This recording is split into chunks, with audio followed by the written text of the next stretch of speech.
Namaste to you all. You can hear me? Namaste. Yes. You can hear me? Yes, we can hear you.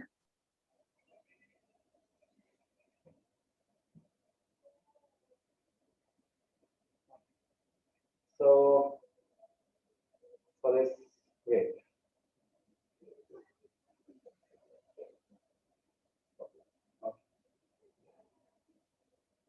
So, for this class, we'll be doing a sequence on the wood element.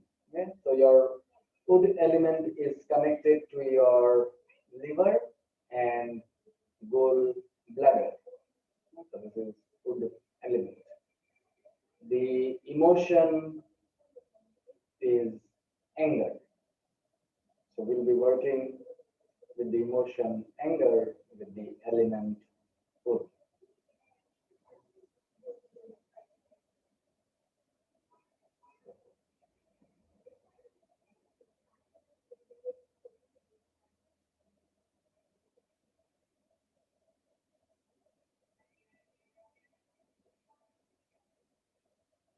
So for your first pose, please come into a butterfly.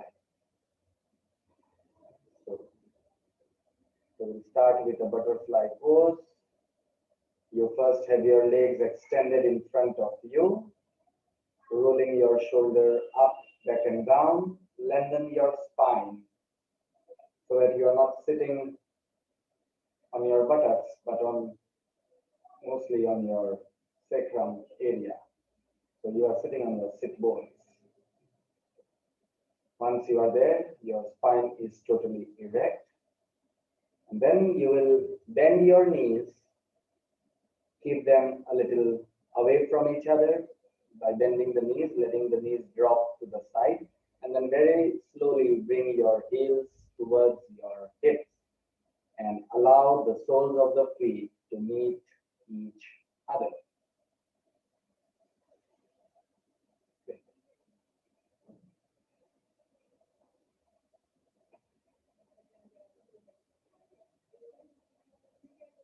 Now, once you are there, you'll very slowly once again roll your shoulder up, back and down. Maybe grab your ankles gently or your toes of the feet. You just grab them and very slowly start to send your chest first to the front, as much as you can go.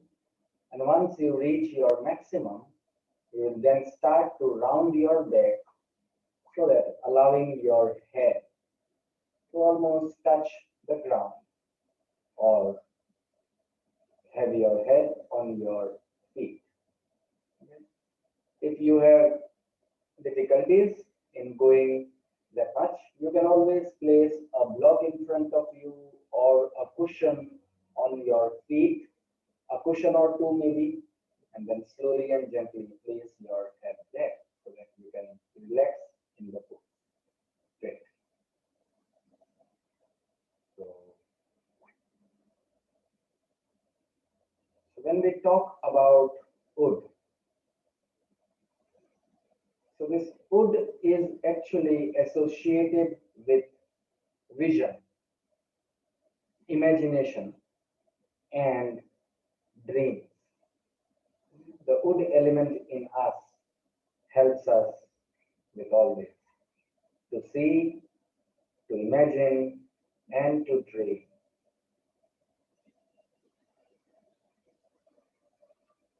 So an entire universe is working inside us. And just like outside there are seasons, within us there are seasons too.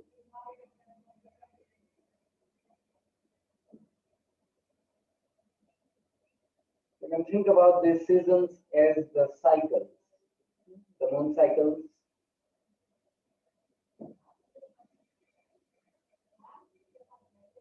Those are different seasons. We also have all the 4 or 5 different seasons within us. But these happen within a period of 26 to 29 days. So within 26 to 29 days, all these 4 or 5 seasons, as you see outside, happen within us every month. Not like complete month even, because it is 26 to 29 days. So as when a human becomes more and more aware of his being, he can actually know which season brings up what. So suppose you are in a winter season and you are aware of your body totally from within. You know what to do. In winter, what do? We wear a little warm clothes, which means we have to, in that period, safeguard our energy. So in the period, if we safeguard our energy, we can be warm. The same thing if it is summer. Summer means hot. It is that period when we are totally hot inside, as if we are boiling. And this is the best period when you can sit and release whatever is within you, which is not serving you any purpose anymore for this life. You simply, in that period, start to release, and it gets easier because you are able to release easy. Because at that is in the time, think about your muscles when they are hot. You can stretch them a little more. So this is the same thing from inside. This time you have been stretched from inside.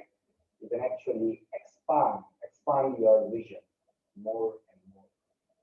Okay, so you have to be very, very aware of your being. Instead of focusing on others, if you start focusing on your own self, your whole life will change for the better. And this is how we lose attachment. When we get attached to the inner being, it's not also like attachment, it is like oneness. When we become one with our own being, we don't need anyone else. If anyone comes, we share what we have. But we know when to share, how much to share, when not to share. So we are not building walls. We are only allowing ourselves to grow because our land needs to be fertile.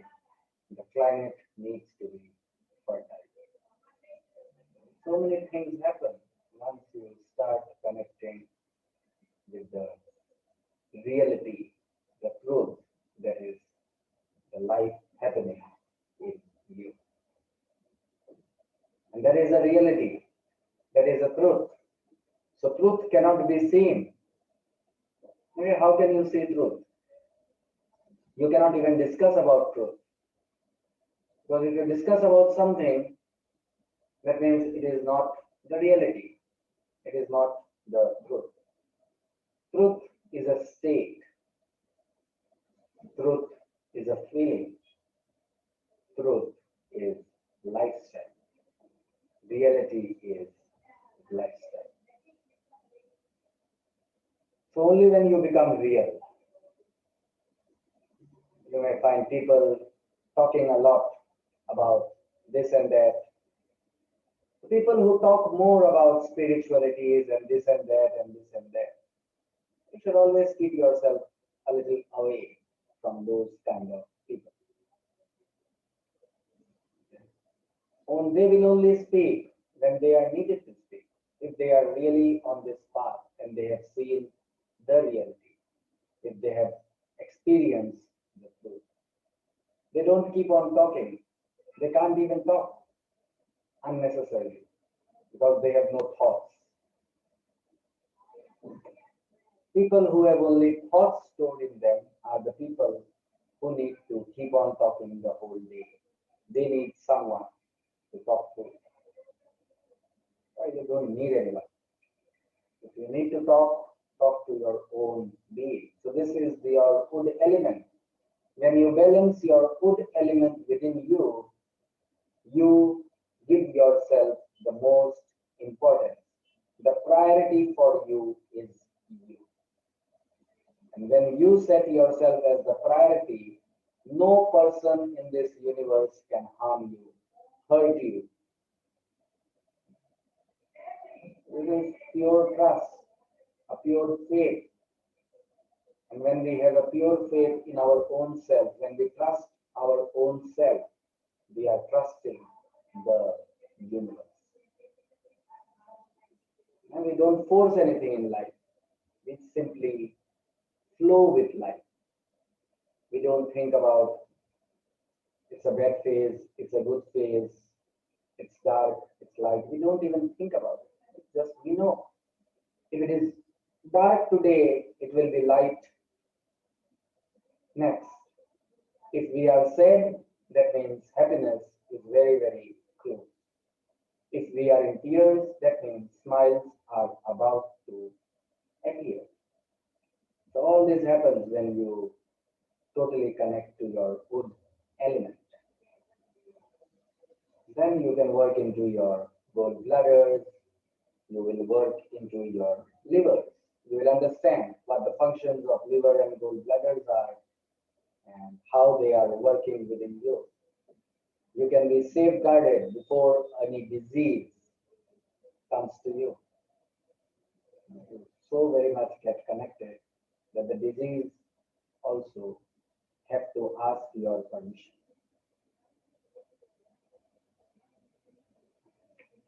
With the next inhalation, very gently, keeping your eyes closed, lift yourself up.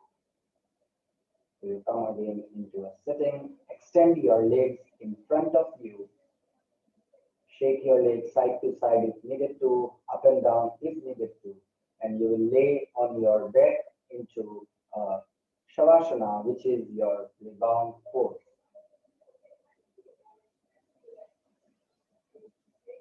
Your eyes closed, keeping your legs wider than your shoulders if possible, or at least your mat distance. Keeping your arms away from your hips, allowing your armpits to breathe.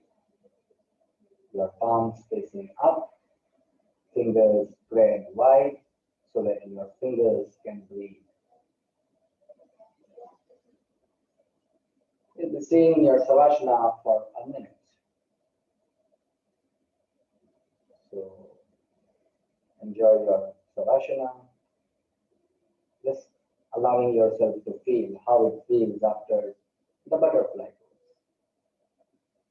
So after every pose, there is something happening. If you are totally aware, you will start feeling. The day you start feeling, you will come into knowing. The day you start coming into the knowing, you will start experiencing life entity within you. This is all easy. This is all easy because all you have to do is close your eyes and be with you. When you close your eyes, when you are with you, everything starts to happen. So, next 30 more seconds in your Shavasana.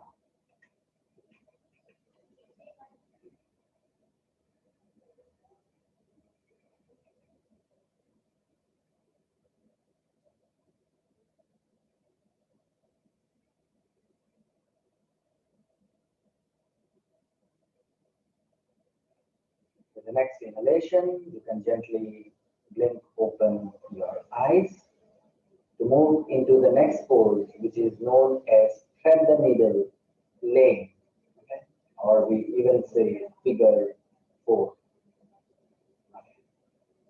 So you'll bend your knees, lift your right leg up towards the ceiling. Right leg is up towards the ceiling. Place the foot on the thighs of your left. Just a minute.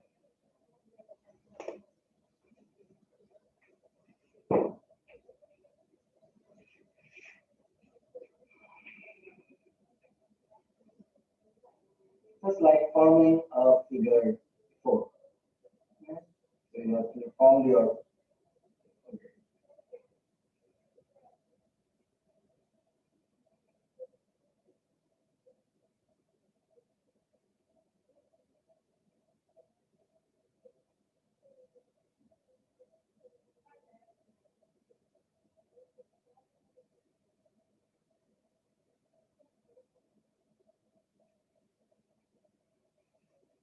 So, okay, so this is what you will do if you have seen already or if you did not see. So you will be placing your right foot on your left thighs as if to form a figure 4. And then you will lift your left foot up, pulling that left knee towards your chest. So you can grab behind the left thigh if it is possible. If you find it hard, you can just place your palms on your left knee, just a little below the left knee, and start pulling the knee towards your chest. While you are pulling your left knee towards your chest, think about pushing your right knee away from the chest. So your right knee is going away. Okay, only your left knee is coming towards you. And your left foot, your left ankle is in line with your left knee. Please check. That is very, very necessary. You have to check that the ankle is in line with your knee and your knee is in line with your hips. Okay? So, yes. So your left knee is in line with your hips because the more closer you be coming to the chest, you are coming towards your hips. So yeah, once you are there, you will gently close your eyes. This is your first point of resistance. Don't like pull totally, just as far as you feel okay for now. Stay there, breathe, take some breaths, 7, 8, 10, as many as you need to. And then you move into stillness, where there are no bodily movements happening. Okay? Because when body movements don't happen and your eyes are closed, that is the time how you enter inside. Body needs to be like a rock, the outside body. Only then you can move inside. So move towards finding your stillness. Stay in your stillness for around 5 to 7 breaths. Once you are there, then if your body allows, you move into the pose deeper.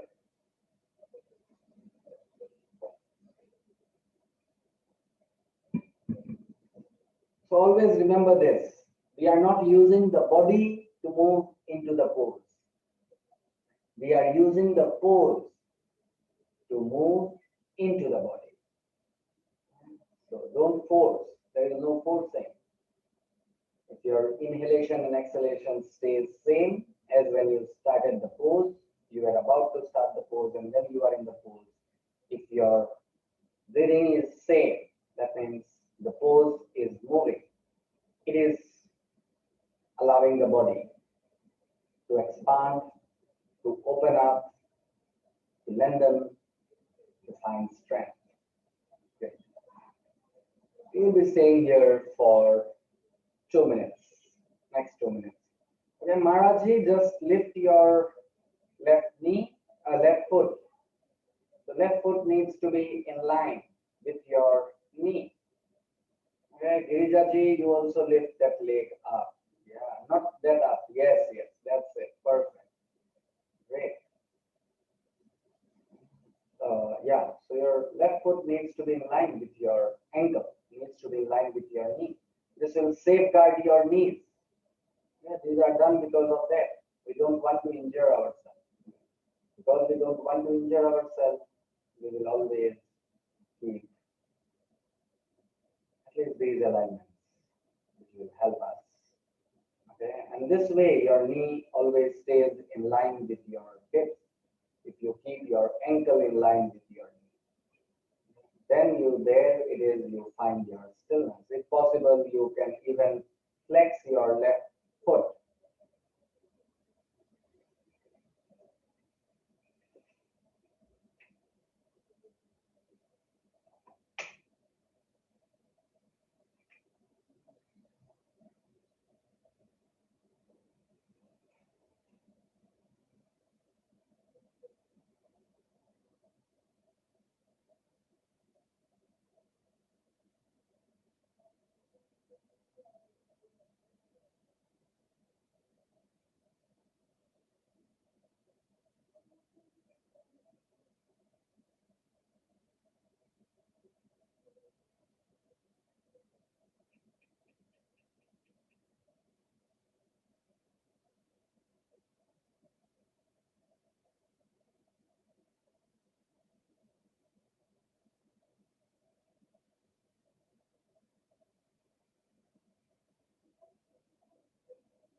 So when we talk about wood, we are talking about the spring season.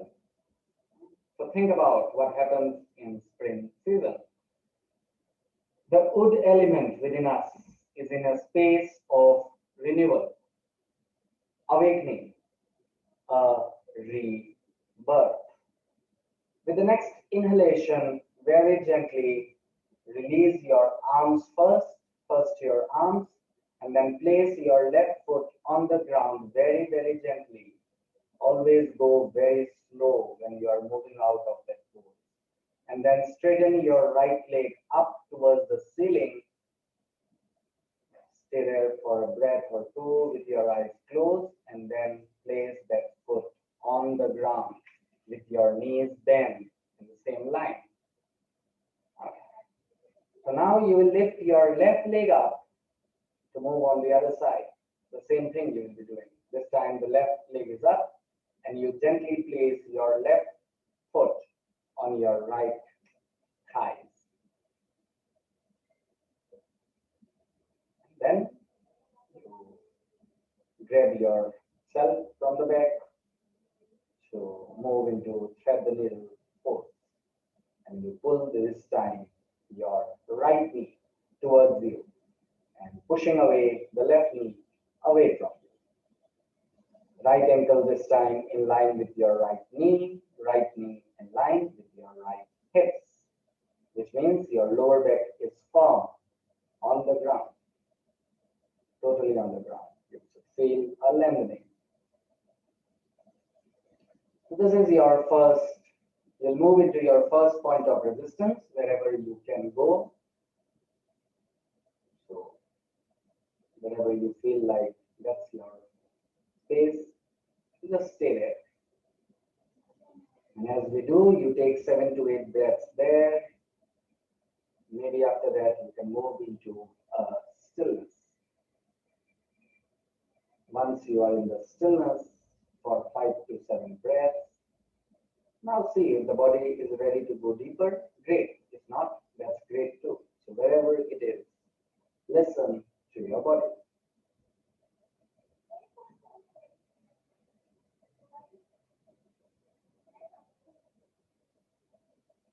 The spirit of our liver helps us organize and coordinate our ideas and visions into actions and changes. This is a great work of our liver.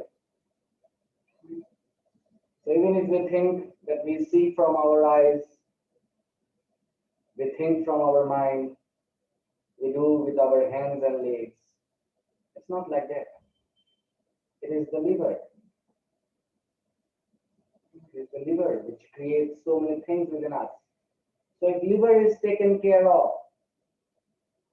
you can just see how dramatically your life will start changing. Because what you say future, what you say tomorrow is all in your liver. So if your liver is perfectly fine, you will be doing totally great. So if you combine Ayurveda into yoga, the Chinese medicines into yoga, you know what not to do to harm your liver. What food, what drinks can harm your liver. They will safeguard your liver. So your liver is what we call our next moment. So if you wish to see a moment, you have to safeguard your liver.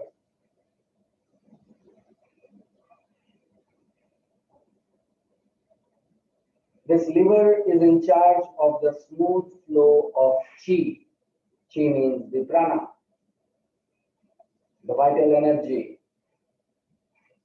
emotionally, physically. And this is why when our breath starts to fluctuate, the emotion called anger starts to arise.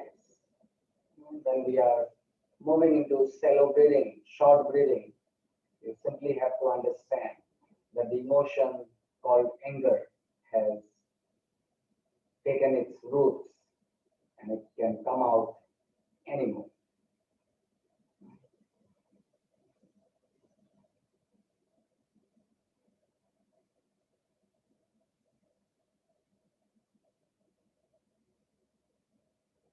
So when we allow this anger or this frustration to go unexperienced, we stagnate and we are unable to move forward. So this is where your groundings, with your Muladhara chakra, your letting go of fear, finding that security with your Swadhisthana chakra, they also get affected. You need to be very, very careful about your liver.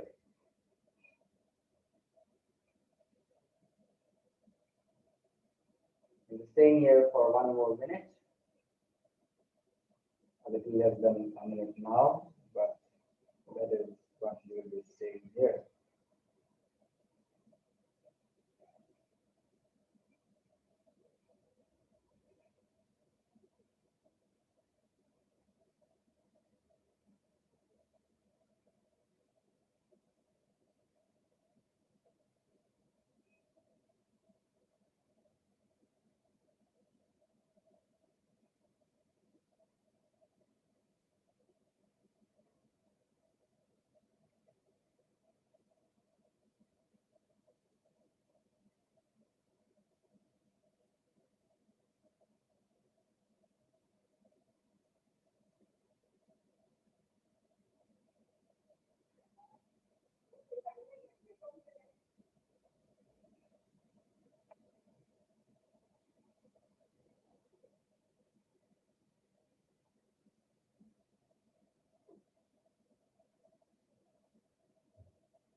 With the next inhalation, you will very gently first place that lifted foot onto the ground, very, very gently, very gently.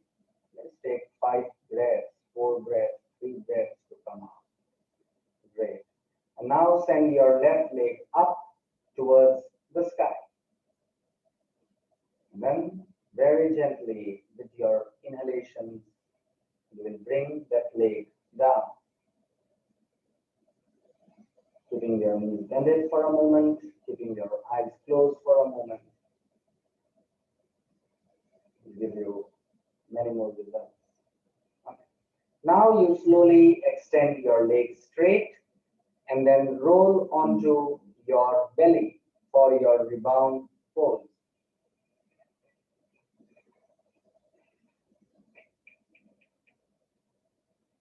For your rebound pose here, you will bend your knees and try to bring those heels as close as you can towards your buttocks without using your hands. So you not use your hands. You simply allow, yes, simply bend and allow. Bend, bend, bend, bend. Straight legs. Legs are straight. Hello? Legs are straight. Karoji, Maraji. Legs are straight. You simply bend so that the heel comes towards your buttocks, back of your buttock, as if almost touching. Yes. As close as you can. That doesn't matter. And keep your legs closed.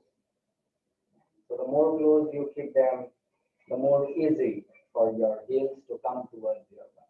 You won't be staying here long. This is only a rebound pose.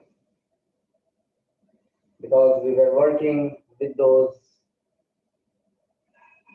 lengthening of that hamstrings. Now we are working into the stretching of the hamstring. So we are allowing the quad muscles now to lengthen. Because in figure 4, we were making our quad muscles shorter. This is why rebound pose. So the virtue of Ud is forgiveness. And this virtue first has to develop within us. If we cannot forgive ourselves, however we think we forgive others is actually just a falsity. It is not a reality happening. For a reality to happen, for you to become a person of total forgiveness, you first have to forgive yourself. Forgive yourself. Start from today. Just sit. If you don't remember, try to remember. Maybe write it. What have you been holding? Why haven't you forgiven yourself? Just know in that moment it wasn't possible for you. You simply reacted, maybe unconsciously. So what? So what if you did a mistake? So what if something wrong happened by you? It is gone. If we don't forgive ourselves and carry that feeling within us, we are creating hell, a misery, every day. And that moment has passed. So it is now, even if we think we are in the present, we are still in the past because of holding. Okay, and this is my life experience of holding things for 25 plus years, holding on to a single thing. It doesn't serve. It only creates more obstacles. It creates obstacles on the path you are about or already have taken your step into. So learn to forgive yourself. When we forgive ourselves, we are able to forgive others. Okay, very slowly now, send your legs back onto the ground. Great. To move into the third pose, you will once again roll onto your back. Okay. And you just see, and I can't speak when I'm doing it, so I'll just show you.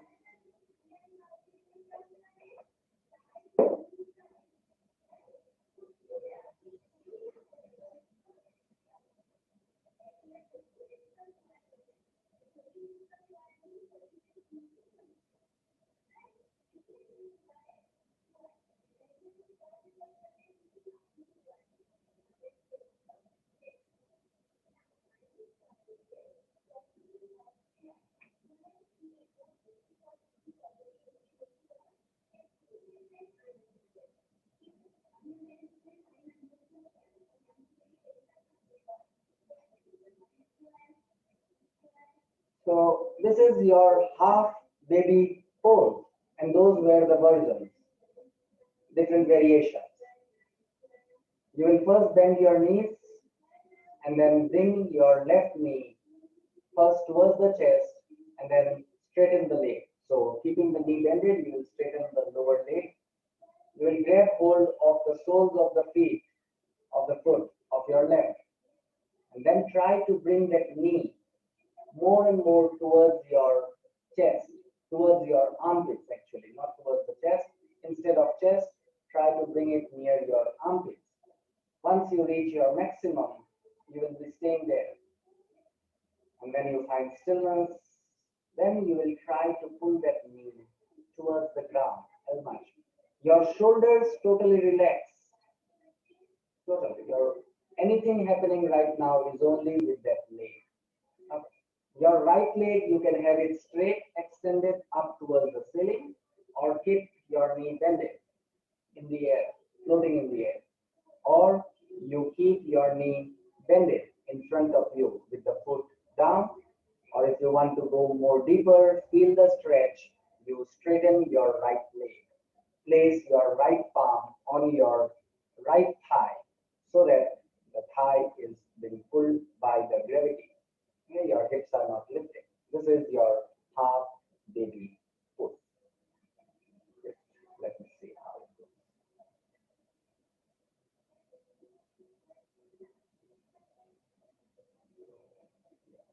Try any version, whichever you feel easy. But remember, you are not sending your left leg away from you.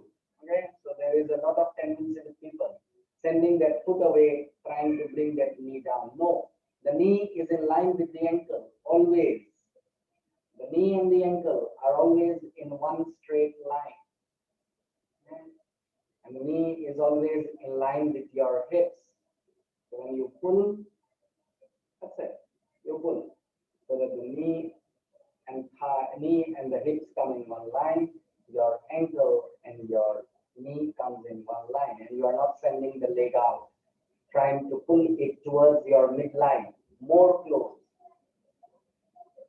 So adductor is happening, not abduction. More and more close. Great, great job, all of you. So the thing is not about having your Sigdamji, can you bend that leg instead? Yeah.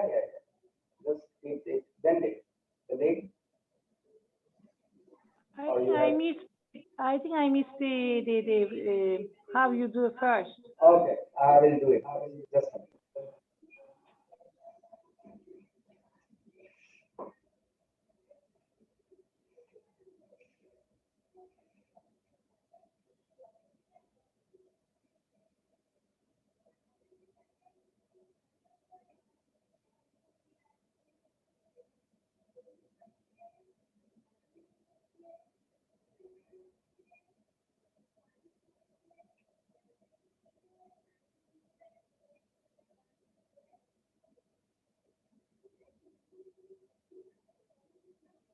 Okay, is it okay? Is it okay now? So yeah, if you missed it, now it will be okay. Yes. So yes, and the other leg can be up, down, wherever. I mean, it's totally up to you with the other leg. Only those are the different variations. You can have that leg up. You can have that knee bended. Your foot can be on the ground with your knee bent. If you just want to go deeper into that stretch, then we straighten that right leg. Your shoulders totally relaxed. Your arms also totally relaxed. Even if they are pulling, they are totally relaxed. Because it is not that we are pulling the knee down. We are allowing gravity to start acting.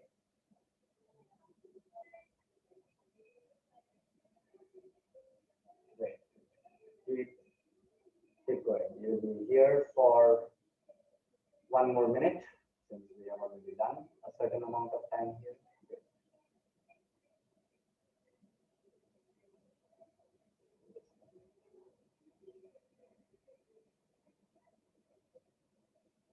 Girijaji, try to bring that foot close. That leg is more out. Yeah, yes. That's perfect. Okay. Eyes closed, okay? Keep your eyes closed. Even if I say, I'm just looking at you so that okay.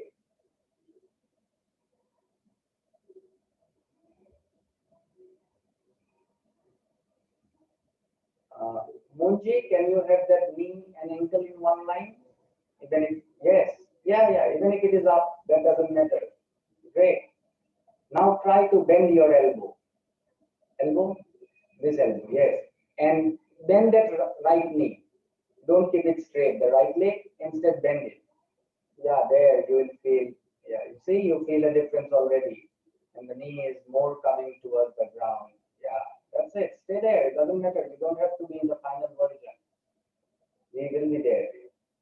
Because now only listen to our bodies first. We open them. Great. Now that's it. Okay.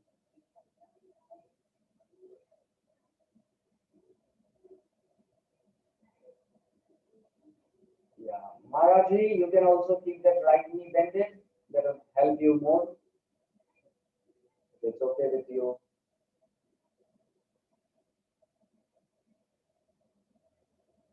Okay. All good, all good. So when we see this food element is actually rooted in the past. So we need to be well with our past. Okay, well means we have to come out of the past so that we can stand tall in the present. Okay, when our past is well, we stand strong in the present. And with this, we can have a foresight with total vision to move ahead.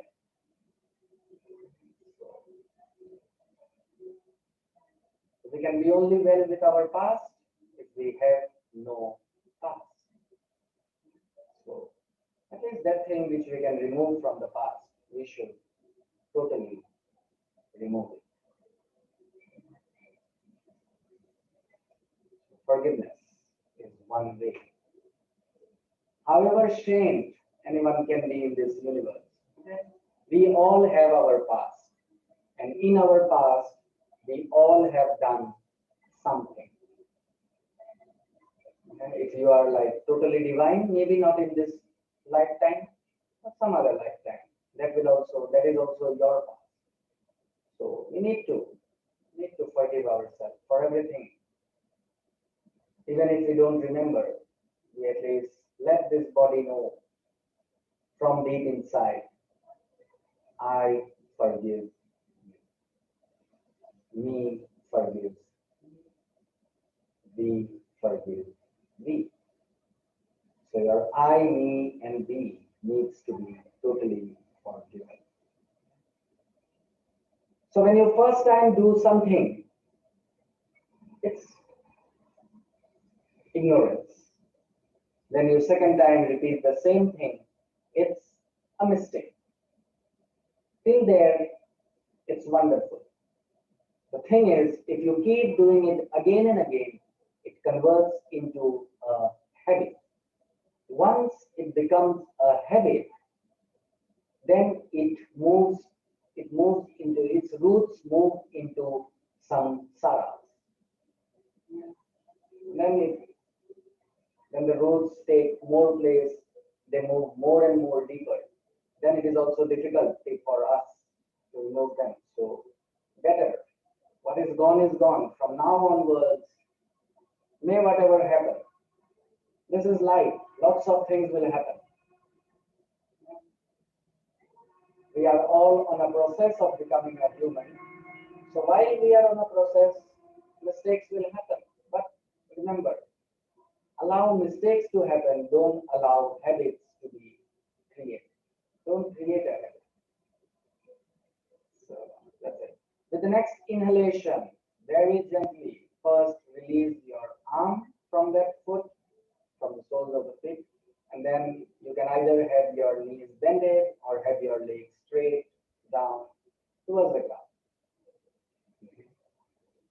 allow yourself inhalation and exhalation, deep inhalation and exhalation. And then we again find ourselves with our knees bended to move into the second side. This time, your right knee will come towards your armpit. Right ankle in line with your right knee in line with your right hips.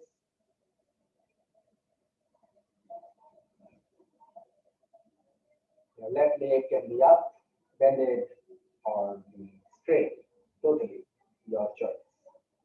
Shoulders relaxed, arms totally relaxed.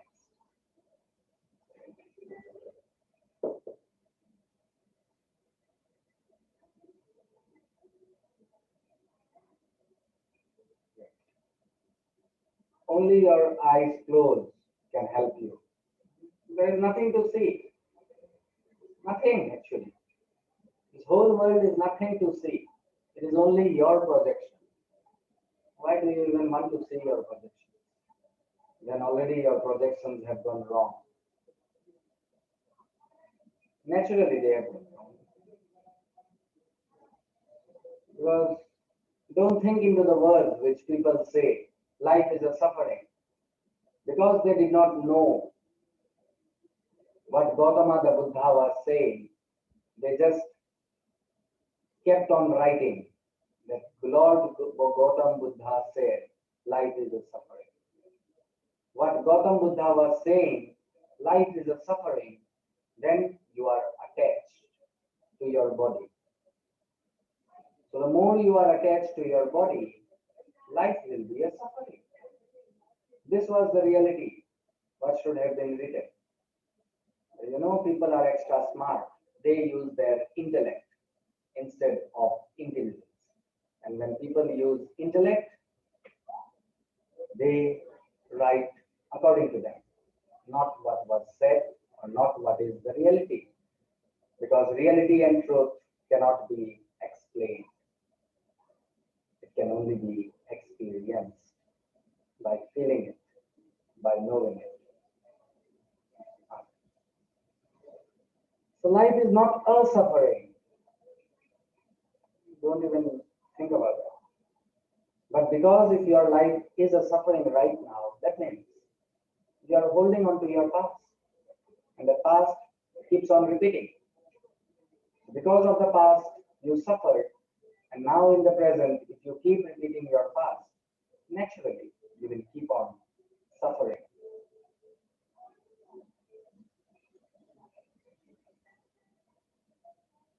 Life can change unexpectedly. It is only our flexibility, not of the body. We are not talking about the flexibility of the body. The flexibility of the whole, your heart, your mind, everything. When you are flexible more with your mind and your heart space,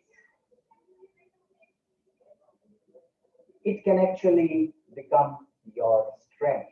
Every change starts to become your strength. Because now you are totally there to receive. May what come. This is how. This is only possible when you are not in your past, but you are in this moment. In this moment, you are strong. In this moment, you can conquer over the past.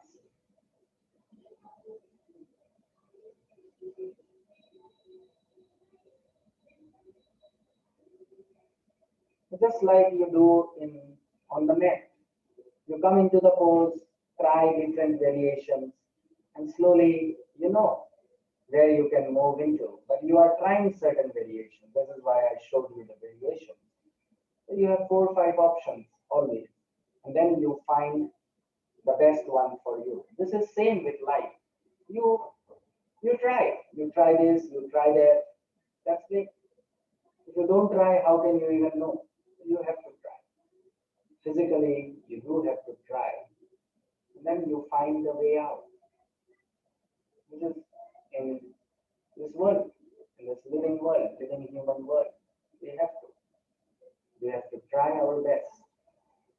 Maybe one thing will work, Maybe 10 things won't work. So what? There's always the 11th chance. And for this, just remember your baby days when you were just a kid. When we started to walk, first we started sliding with our buttocks. Then slowly we moved into all fours. When we were into all fours, we were trying to, with our tiny, tiny little arms, little fingers, we were trying to hold onto the wall, onto the chair, onto the bed, maybe our parents' hands, just to stand up. Then our parents maybe tried walking backwards so that we could move forward. Or we were on the wall trying to step, falling, standing, falling, standing, falling, standing. And because of that falling and standing, falling and picking ourselves, we now totally are able to walk on our 2 feet. So this is the same thing with life. We might have to fall 100 times. Someone might only need to fall once. Maybe me has to fall 100 times. So what? There is always 101 chance. You have to forget about the 100 to enjoy the 101 chance, because 101 will change life dramatically. So this is what we do on the mat is how we take it out of the mat into life, into the outer world. With your next inhalation, you will slowly come out of that pose. Great. Come out totally of that pose, slowly and slowly. Okay, take your own time coming out. Don't be in a hurry. Never be in a hurry. Okay. Now for your rebound pose, you will turn onto your belly. And what we did in the morning, remember? Makarasana, crocodile pose. So you lay on your belly and very slowly start to bring your elbows almost underline your shoulder. You're not lifting your body up for that, not like heart opener pose. You're not doing all those kinds of things. We keep our upper back rounded so that we don't move into the tendency of opening. We are not here to create any back bending. We just bring those elbows close and we grab the opposite elbow and place our forehead on the forearm, whichever forearm is on the up, moving in the middle, somewhere, wherever you feel you can. And you move into that diaphragmatic breathing. When you breathe, you are feeling as if you are pushing the earth away. That's how you should feel, because your belly is coming out, it is pushing into that earth to send the earth away. And when you exhale, you are totally sinking into the earth. So when you are inhaling, your diaphragm moves down. When you exhale, your diaphragm raises up, belly sinks in.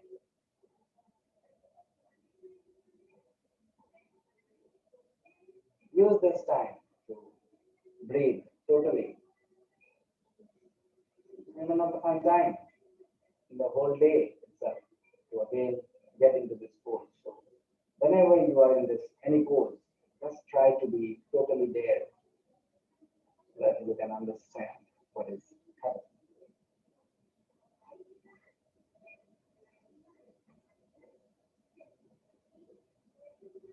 Staying here for another minute, a little less, but almost a minute more. Enjoy. Okay, Munji, try to bring that elbow a little close towards your shoulders.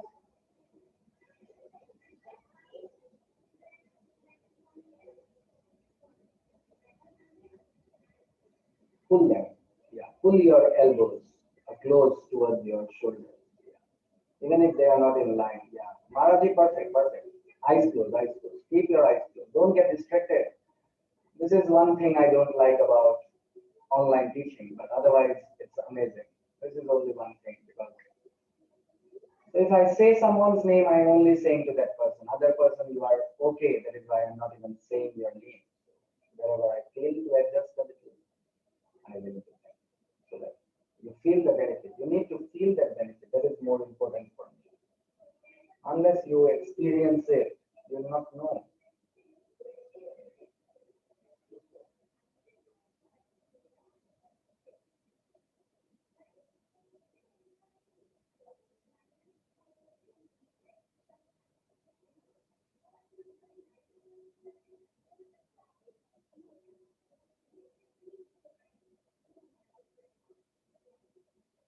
Great.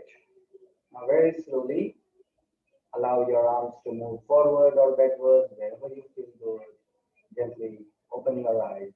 And we'll move into child's pose with your knees together.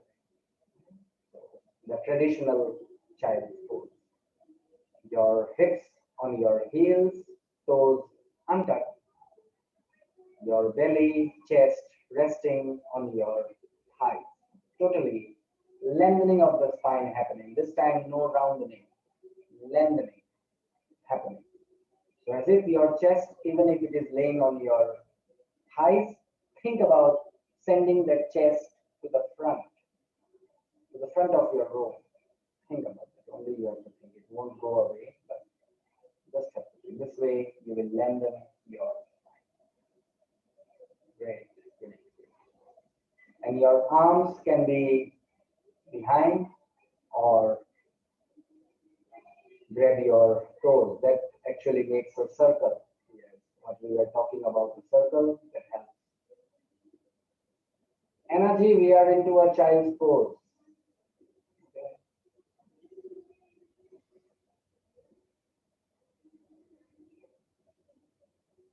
Great. Enjoy your child's pose. Knees are not wide, knees are together. Okay, this is traditional child's pose, original Bal Asana. So this Ud element is dedicated to balance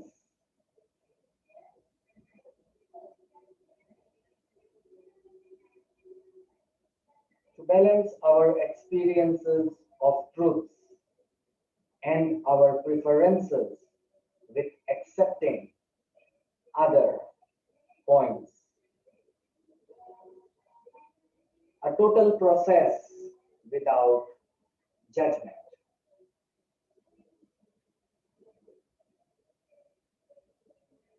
And as you already know, in yoga is a practice which encourages a softening, a surrendering of activity and observation of this moment, the now, with awareness. This is why we keep eyes closed, so that the senses stops working. The biggest senses is your eyes, because it is because of the eye so many kinds of worlds are formed within us, and then we project them outside. At the same time, we want everything to happen at the same time. It doesn't happen. Have to allow. So this is why this element, this in yoga technique, helps us to be more into the now, to be more into the present.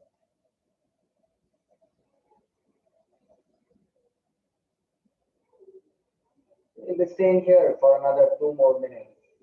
Enjoy this child pose. A total devotion, a total surrendering, allowing yourself to be totally here.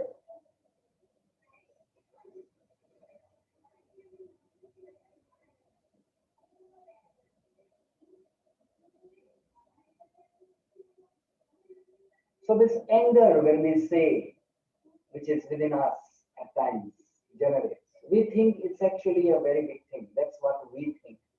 If you see deeply, the reality is, it is a very little thing. Not even like small, it's little. And only with a little awareness, if you move.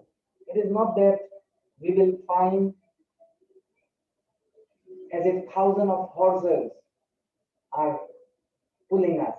It's not like that. It's not like 1,000 horsepower car running. It's not that much. Very, very small. So once you start to move it within yourself, you can move into and see for your own self. What is this anger about? Generally, you wanted something, it did not happen the way. That is your anger. You were expecting something, it did not happen. You got angry. You were trying to force something onto someone, they did not accept it. You got angry. See, these are very tiny, little things.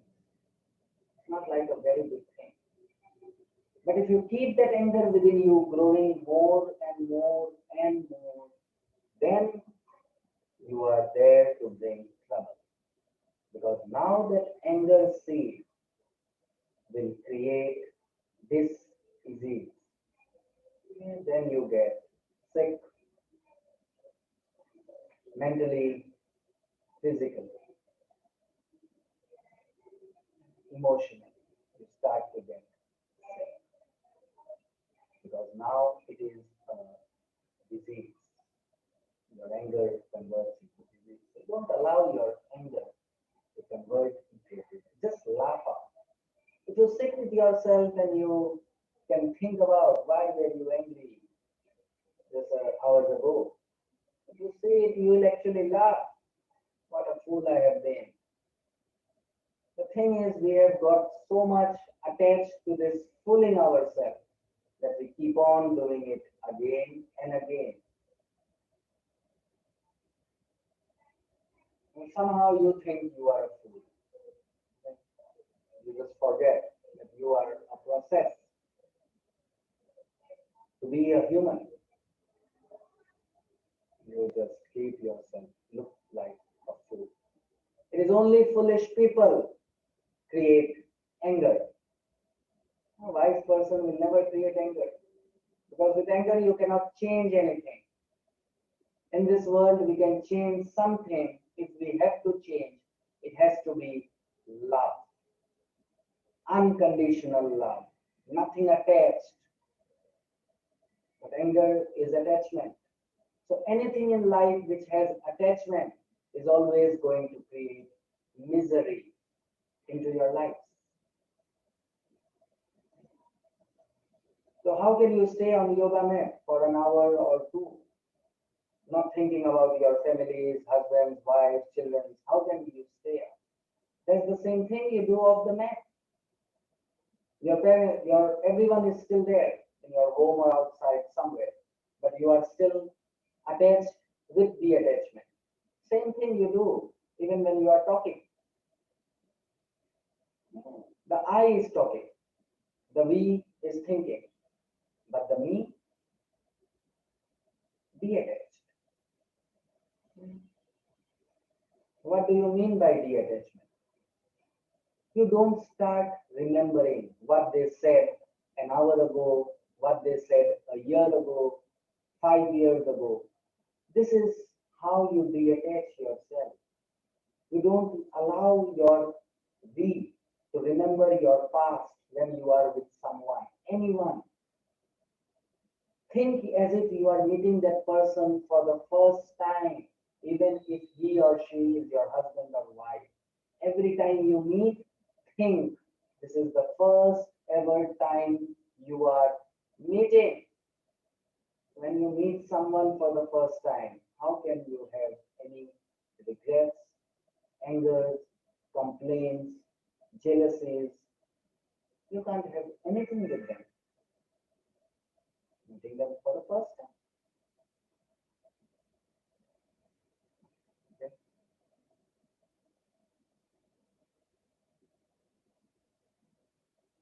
So with the next inhalation, very slowly first, allow your head to be lifted up, finding yourself sitting on your heels for a moment. Take a deep inhalation and exhalation. Then very gently now, extend your legs to the front, lay on your back.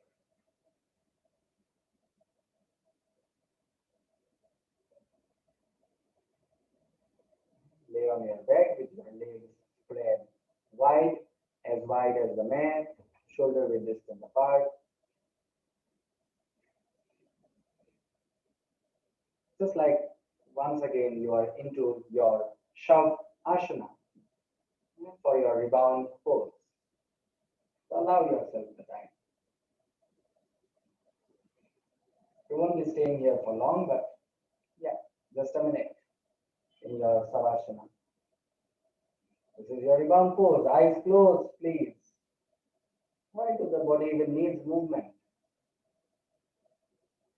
Doesn't need movement. Only when we are not aware, totally aware of this moment, we need movements to happen. This is what happens when we are not aware of this moment. We need our mouth to keep chattering. We need people around us only because lack of awareness.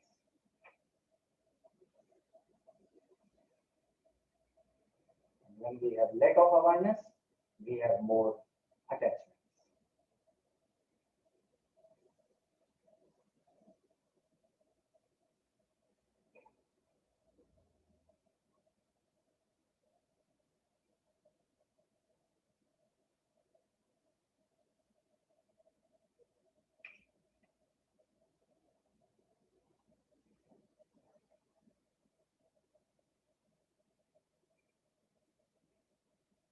With your next inhalation, you will gently open your eyes and slowly lift yourself into a sitting, keeping your legs wide. As we move into dragon fly. So generally in different styles of yoga, we call it straddle pose, wide-legged sitting pose. This is known as dragonfly pose in yoga. Okay, you sit with your legs wide as you can. Keep your spine straight. So if you think your spine gets rounding, you can use a block under your sit bones so that you find that lengthening of the spine, or keep a rolled blanket, a cushion, soft cushion under your sit bone so that your spine can be straight. Great. So with the next inhalation, you will be lifting your hands up, and with your exhalation, you will be folding to the front. But remember, if you are not able to go totally down, and we are not even looking to go totally down, we are only looking for the chest to go front. The chest keeps on going front, and when we find our maximum, that is the time we start to round from our neck first, not from the chest. Then we round from our upper back, not with the chest. Chest is still as if moving forward. And we round ourselves. Then you can place in front of in between your legs, a block or maybe two blocks, bolsters, whatever you need to. Just allowing the head to be rested. So allow yourself. Allow yourself to get into the poses according to yourself.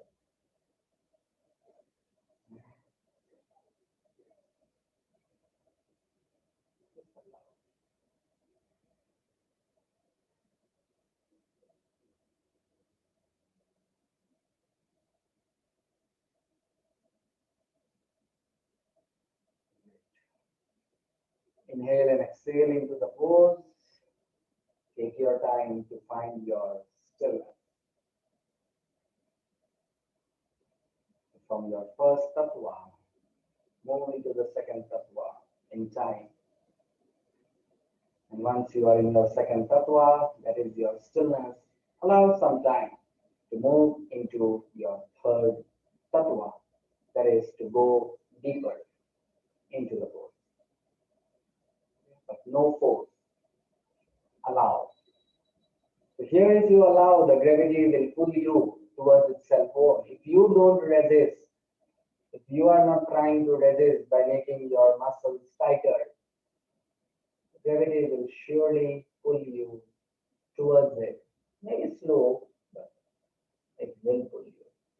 You just have to keep relaxing your body from your head till your hips. If you keep relaxing everything, front, back, everything, gravity will pull you towards it.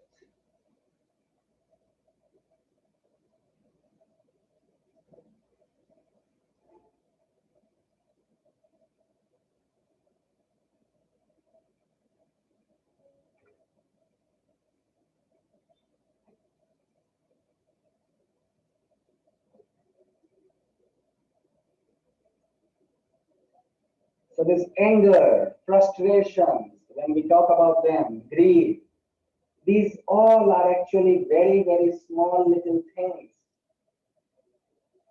It is only when your ego gets manifested with them and your ego starts to take greater role, problems start. So what is this ego? This ego is all again attachment to this body. I am this, I am that. How dare he or she can say this to me? This is our ego.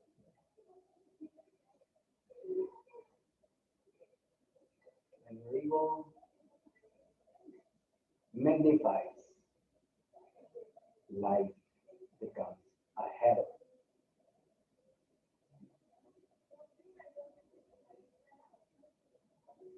Just see, this is all.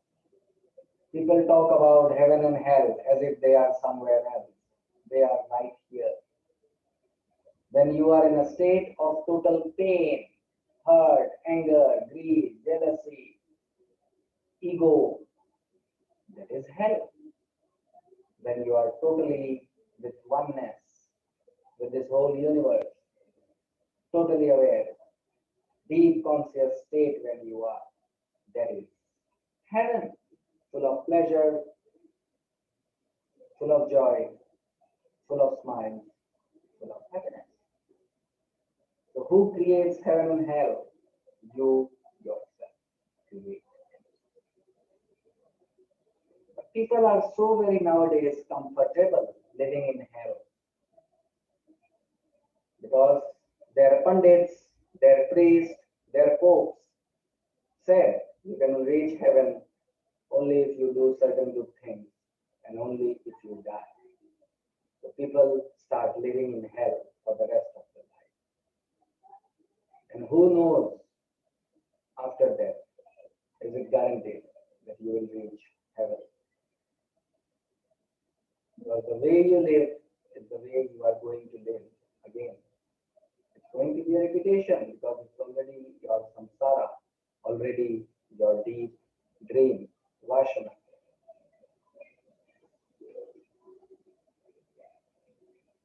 We'll be staying here for one more minute.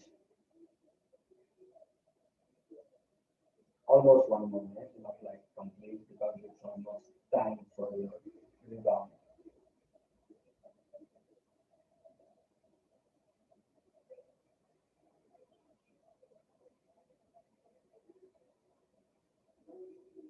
As you inhale now, you will very slowly start to lift yourself up. Keep your eyes closed. This is the time when the magic is to happen. If you open your eyes, it's gone. Just stay there for 3 deep inhalations and exhalations. Feel how it feels. Enjoy. So So when eyes are closed, it's very easy to even smile. Try it. Just have a little smile on your face. Because you can't look, because you think smiling makes you look ugly. So people have even stopped smiling. And then they start faking. And then some author comes and writes, fake it while you make it. Why the hell do you need to even fake it out? Smile is your birthright. The only person who can create smile is you. Why do you need to fake it out? Great. See, when you smile, things look so more easy. This is heaven. This is paradise. You are smiling, total paradise. Okay. Now, very gently, blink open your eyes and bend your knees. So they are wide, maybe. Bend your knees. And take your arms behind you. Yeah? So you don't need now to be like totally straight. You can even allow yourself to do that, but keep that spine still. It's still straight. Your legs are in front of you, spine is still straight, your arms are behind you, supporting. And allow those knees to fall, whichever side you feel best. First, let it fall on that side. So maybe fall both the knees on the left side as far as them can go, and then move those legs towards the right side. Again to the left, wherever you started, just keep going. This is your rebound pose known as windsill wiper.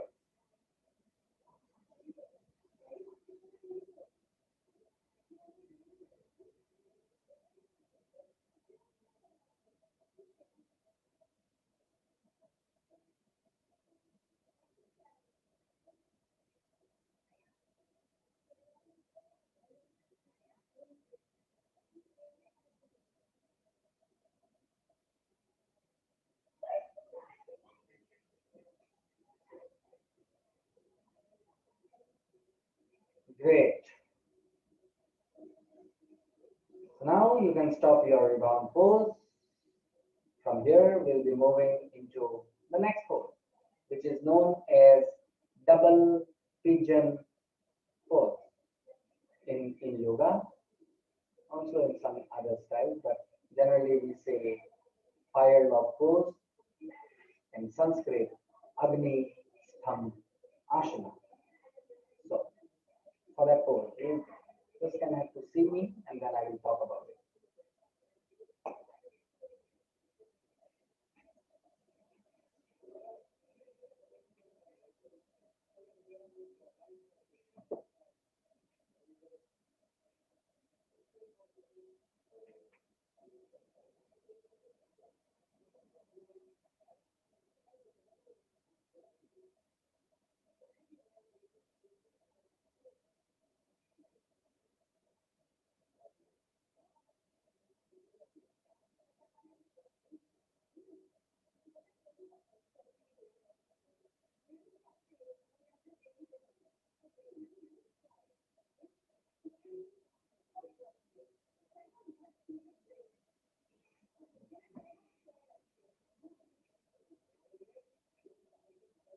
So this is your fire log pose. You know already. It's not like I'm trying to teach you again, but yeah, just go very slow, keeping that knee first with your left leg down, your left knee in line with your left hips. Check it out first. A little here and there angle doesn't matter. It's not going to be the same for everyone, so don't think about that. Okay? If your hips are widened, that knee will stay away. It's only when your hips are synced they will come closer. So don't think about that. We can't change. It's how we are already built. So your left knee almost in line with your left hips, but your knee in line with your ankles. That is sure. We have to keep. And then keep your foot flexed. So when the foot is flexed, it is always protecting your knee. Any pose you do, if it is facing on your knee, keep that leg flexed. which will always protect your knee. And then you place your right foot over the left knee, almost left knee and left little inside half, and allow that right knee to fall over the left foot. Okay. So if that's not easy, then you, as I showed you, you can use blocks, you can use cushions in between if your knees aren't touching each other. But both your feet are flexed. Both ankles are in line with respective knees. That you have to see. So that you are in your Agni Stham Asana. Okay.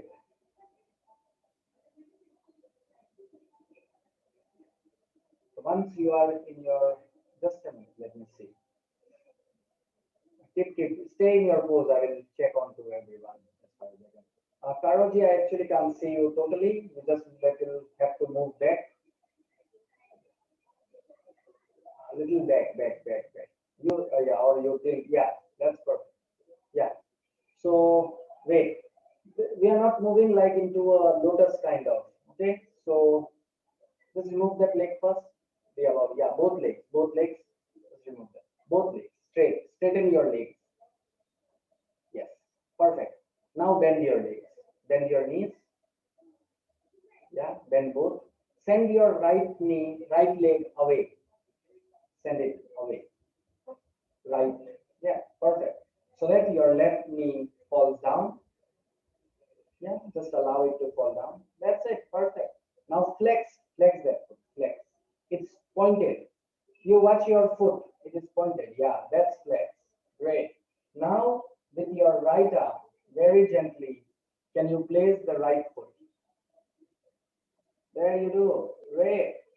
That's it. In between those, there is a gap. So keep a cushion or block. That will help. Yeah. Just place it in. If you can place it like in between your foot and your knee. See? If you can you place that on your right foot? The green one is softer one, right? Yes. Just place it on your right foot. Sorry. Left foot. Sorry. Sorry. Yes. That's good. Yeah. And then use that other block if you can. In between now. Under your knee, under your right knee, under your right knee. Oh yeah, that will also do. Great. Yes. At least now you are feeling a little comfy, is it not? Or difficulty? Okay, yeah. So stay here, okay? Great. And then close your eyes. This is your Agni Ambashana.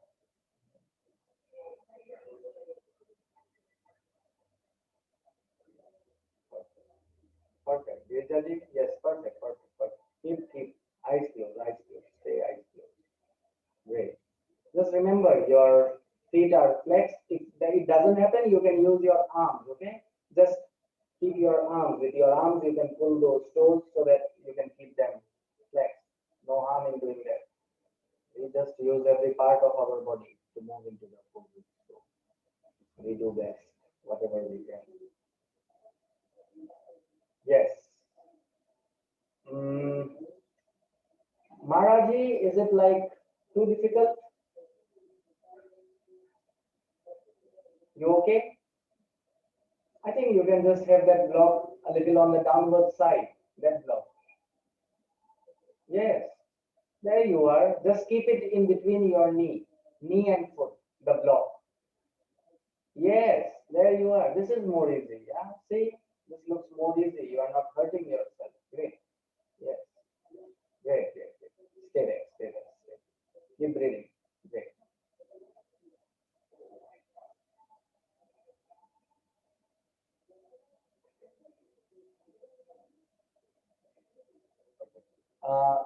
Munji, your arms not back, no support of your arms front. Yes,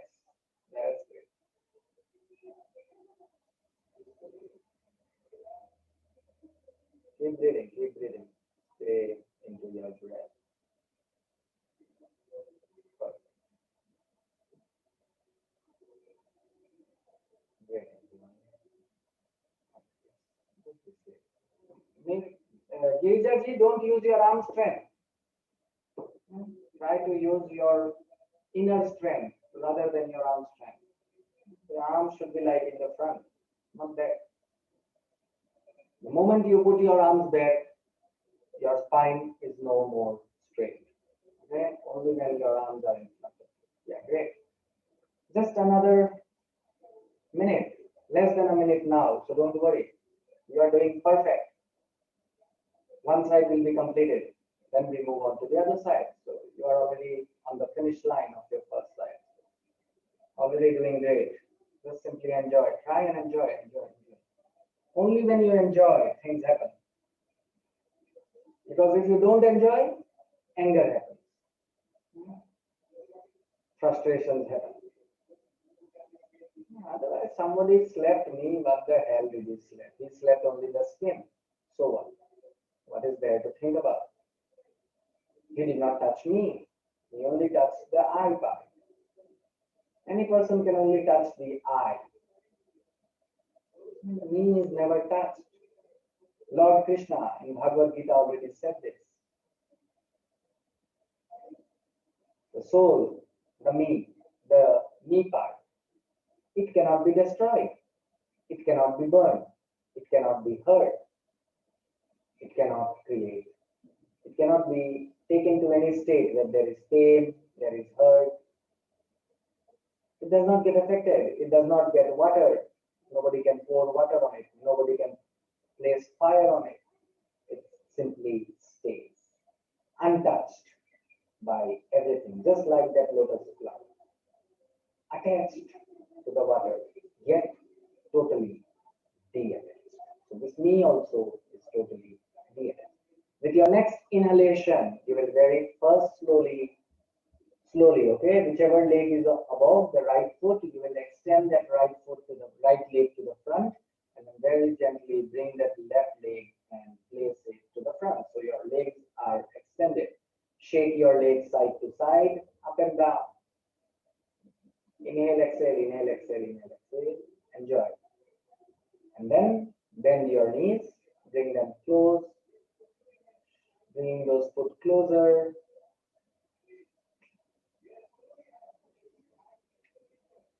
Move on to your other side. So your left was down, so this time your right will be down. You can adjust accordingly and you will always find one side is different. So one side can look more easy, and if the first side you did wasn't easy, you can find that your right side is more easy. So we don't know. We only know when we do. And we only know deeper when we stay more and more into the pose. For a moment to do, we can also like and still do the pose. That's not going to happen in yoga. The should not come out. Even if you are in the third tattva, the does not come out. No pain comes out. Great. Enjoy. Okay. Eyes closed. Enjoy. Move deeper. See. Feel. Try to get connected deeper. If it is easy in your practice, you can even fold. Simply fold. Maybe keep a cushion or bolster in front of you, and you can even fold yourself into this pose. Sometimes that helps. It releases more tension out of you.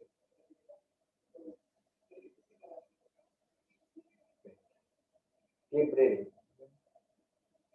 You have 1.5 minutes to go here. This side.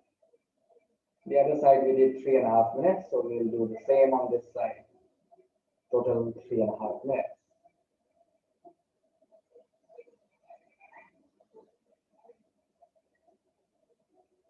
So when there is anger, what do? You do nothing. You simply watch. Anger is in me. Simply watch it.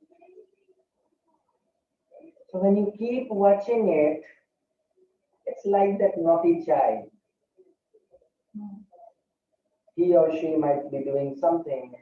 The moment you start watching, peeping, they suddenly stop. This is same thing with your anger. So the moment you start watching it, this anger now is like, somebody is watching me. The moment somebody is watching the anger flees. This anger converts into soft, hard state. There is no more anger. There is no more greed. No more frustration. You did nothing. You only watch. Only when we try to do something, then this anger, frustration start to increase. Because who is doing? I is doing. The moment I is attached to any of that emotion takes flows like a fire now, only because of the I.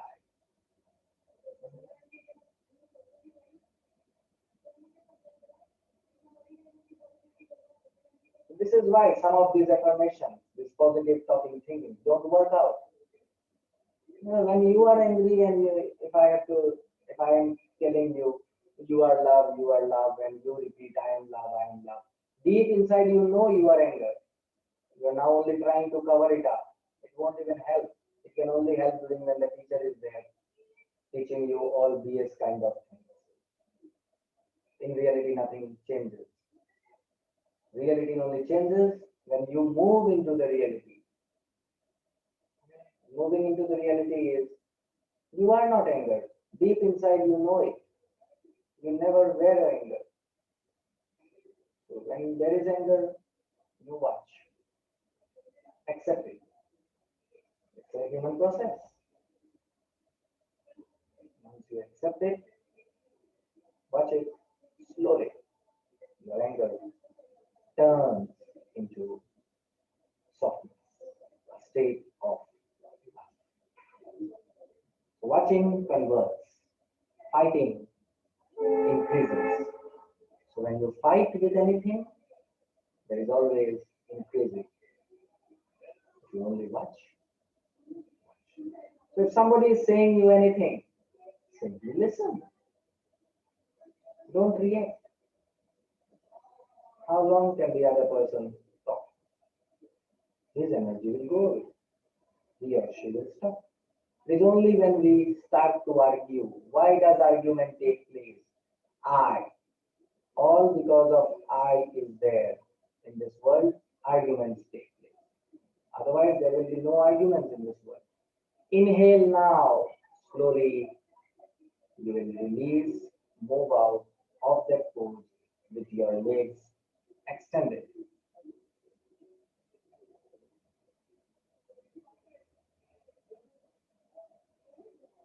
Great. For a moment, keep your legs extended. Now, very slowly, lay on your back for your final pose, Shav Asana. Very slowly. Take your time. If you need blankets, if you need softness under somewhere, buttocks, under your knees, anywhere, simply take them. No harm. Just because this is your relaxation, you will relax. You are all here queen, so you will relax like queen. Always relax like queen. When you relax like queen, you stay like a queen. And then you are the ruler. That's it. This is how you change life. You have to accept that you are a queen. You have to know it, not accept. You have to know it, understand it. You are a queen. So when you are a queen, nobody can hurt you. So if they are hurting someone and you feel, that means you are not a queen. If you are a queen, how can anybody hurt you? This is how you change things. This is not about anything positivity talking here. It is only talking about the reality. Once you see yourself as the first priority, the most important person in this universe, once you start to see that, your ego starts to disappear. It is only there because we want to be at the top of everything. But deep inside we know I can't be there. I lack this, this is not happening, this is not going my way. Then this ego is in a trouble because it wants to be at the top. It wants total freedom. It wants to rule. But somehow things aren't going its way. Then more frustrations, anger, slowly depressions, anxieties, insomnia. Where did it start from? Just I. Because of an I, everything is a suffering.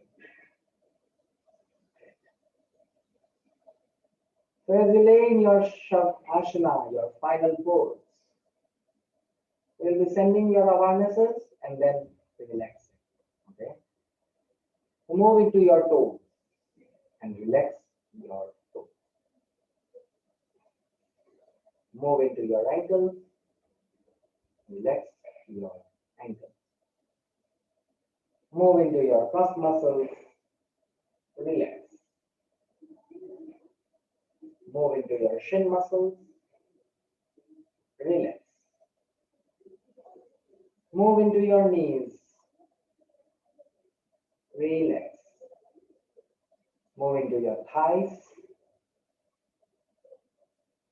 relax. Move into your hips, relax. Move into your lower back, relax. Move into your middle back, relax. Move into your upper back, relax. Move into your neck, back, relax. Awareness on your forehead, relax. Move into your ears, relax. Move into your eyebrows, relax. Move on to your lips, relax. Relax all your jaw muscles. Relax your collarbones. Relax your biceps. Relax your forearms. Relax your wrists, fingers widespread. Relax your palms.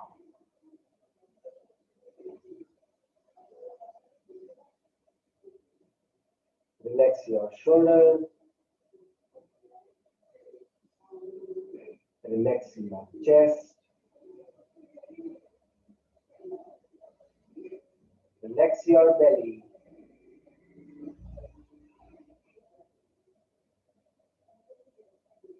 Relax each and every muscle, each and every joint of your body.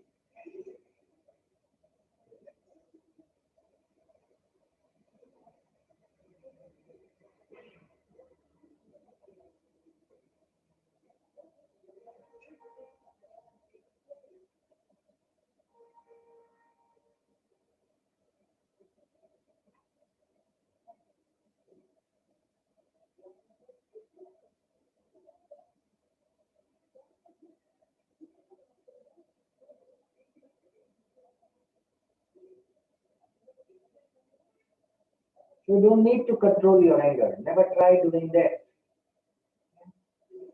Don't try to control anger.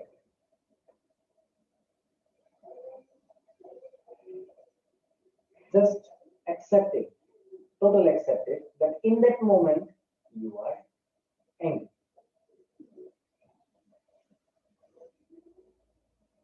But deep inside you just know. When you accept it, the moment you accept, you also know that you aren't right. You should not be angry. So see, when you start seeing that you are angry and when you deeply already know that you should not be angry, there is no point. of thinking about controlling anger. It is only when we try to control, which means what? Suppression or repression. So both suppression and repression will do what? They will only move that anger more deeper into us. They will hide for that moment, but they are already in our nerves, the cells, the meridians, the nadis. They just get settled somewhere. And at times they will always come back. So instead of trying to control, simply watch and know that you are not angered.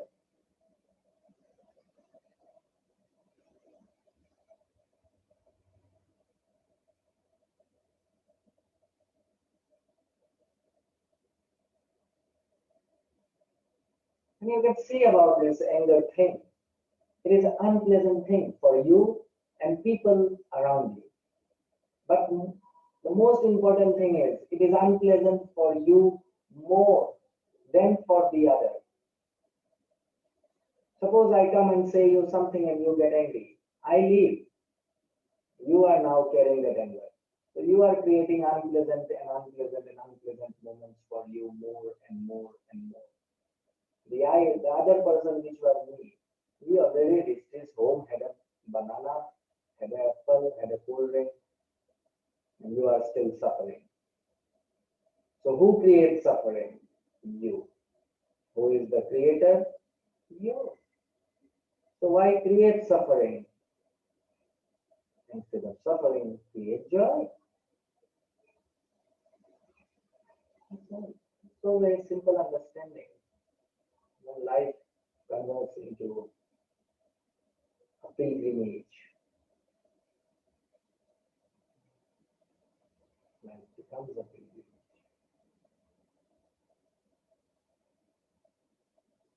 Then you don't need to go to pilgrims. You don't need to go to the churches. You yourself become the church. You yourself become the temple, the mosque.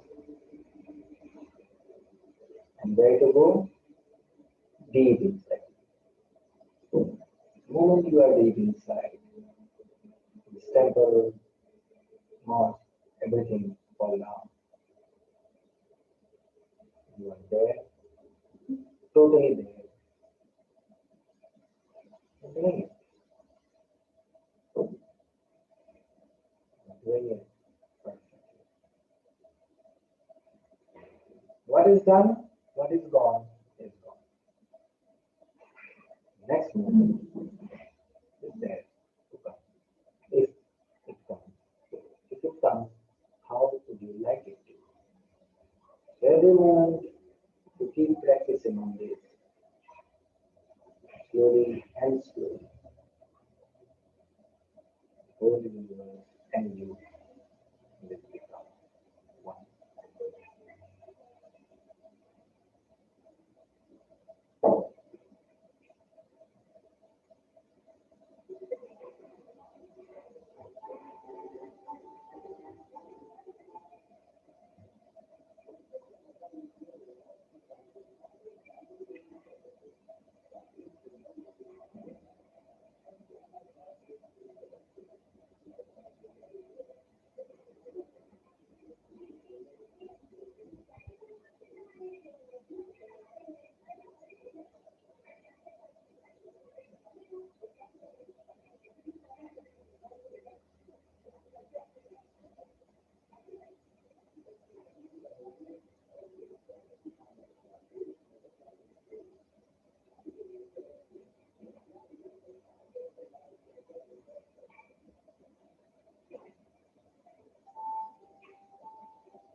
next inhalation, make some movements in your toes, make some movements in your fingers. Send your arms over your head. Interlace your fingers, giving yourself a stretch, a well-deserved stretch. Relax your arms, bend your knees, and roll down to the left side of your body. Stay there for a moment without disturbing your eyes. Press your right arm into the ground and move into any comfortable seated pose of your choice.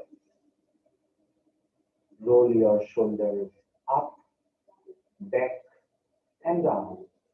Lengthen your spine.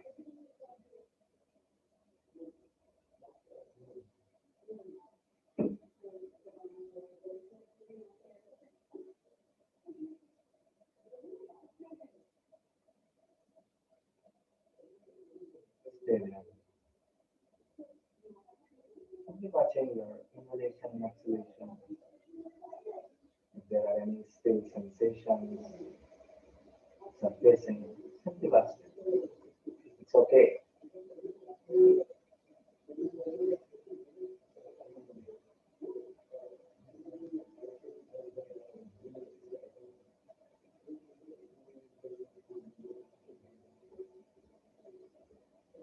It is okay to feel bad sometimes. It is okay to feel sad sometimes. It is okay to cry sometimes.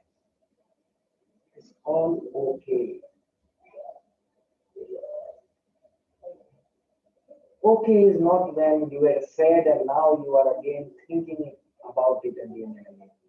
That is not okay. This moment, angry, it is okay.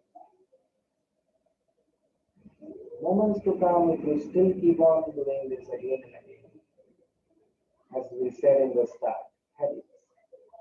Stop creating habits. And this is why this whole educational system seems like a total puzzle thing. As when this mind journey starts going deeper, I have so many now questions for even going to these schools. A teacher used to say, create good habits.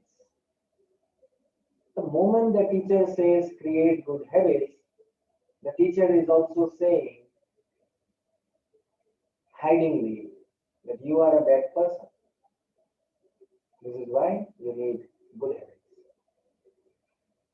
And we are child on a growing process to become adults. What happens within us? Just wanted to experience. Okay, I will form good habits. Let me try and see what bad habits are. That's when things go wrong.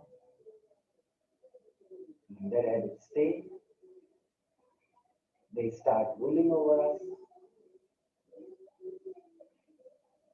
Slowly and slowly, it just becomes hard. You have to go back to your childhood days. What went wrong there? Surely something was wrong. If anyone is suffering in their life right now, they have to go back to their childhood days. What went wrong? You were born total. You were born blissful.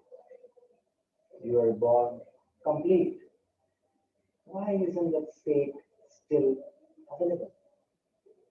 Something surely must have gone wrong. Who is that person who created that? Myself? Yourself? No one else did anything. But only thing is, they tried to implement on us and we accepted things. So if you accepted things in your childhood days from your parents, teachers, now simply accept things from yoga. Yoga is saying be attached and you will enjoy life. If you did everything and you don't enjoy life, now do it and see what can worst happen. You will be there already and you have a great experience of creating misery in your life. And so if yoga fails, nothing new is there. It's only your experience. And you will be now a professional, the best one to create misery in your life. So simple. If yoga is saying try it out, then you will implement it in your life.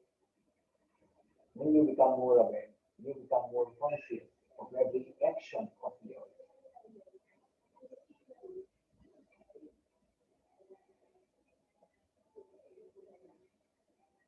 For the next inhalation, very gently blink open your eyes. Thank you. Thank you for being there for the class.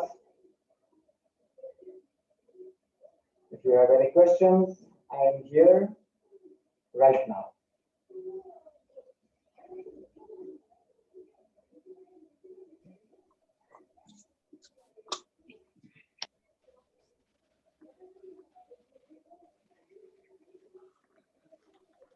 Can you repeat all the sequences, all the exercise?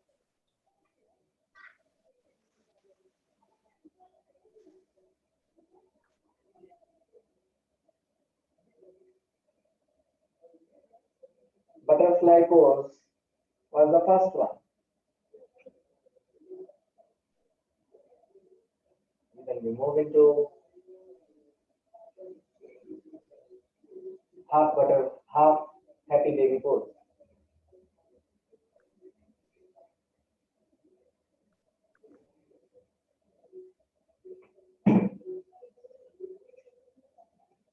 From half baby pose, we moved into the rebound, and after the rebound,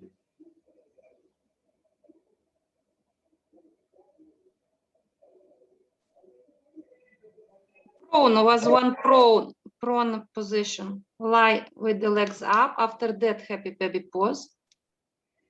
lie with the legs up. Lie prone position on the belly and with legs up. Legs up, hands. Forgiveness. After that, happy baby pose. That was a rebound. I'm not talking about the rebounds. Rebounds you choose on your own. Rebounds are these are my rebounds. These are what I practice in my style. You don't have to copy rebounds. You just need to know the poses.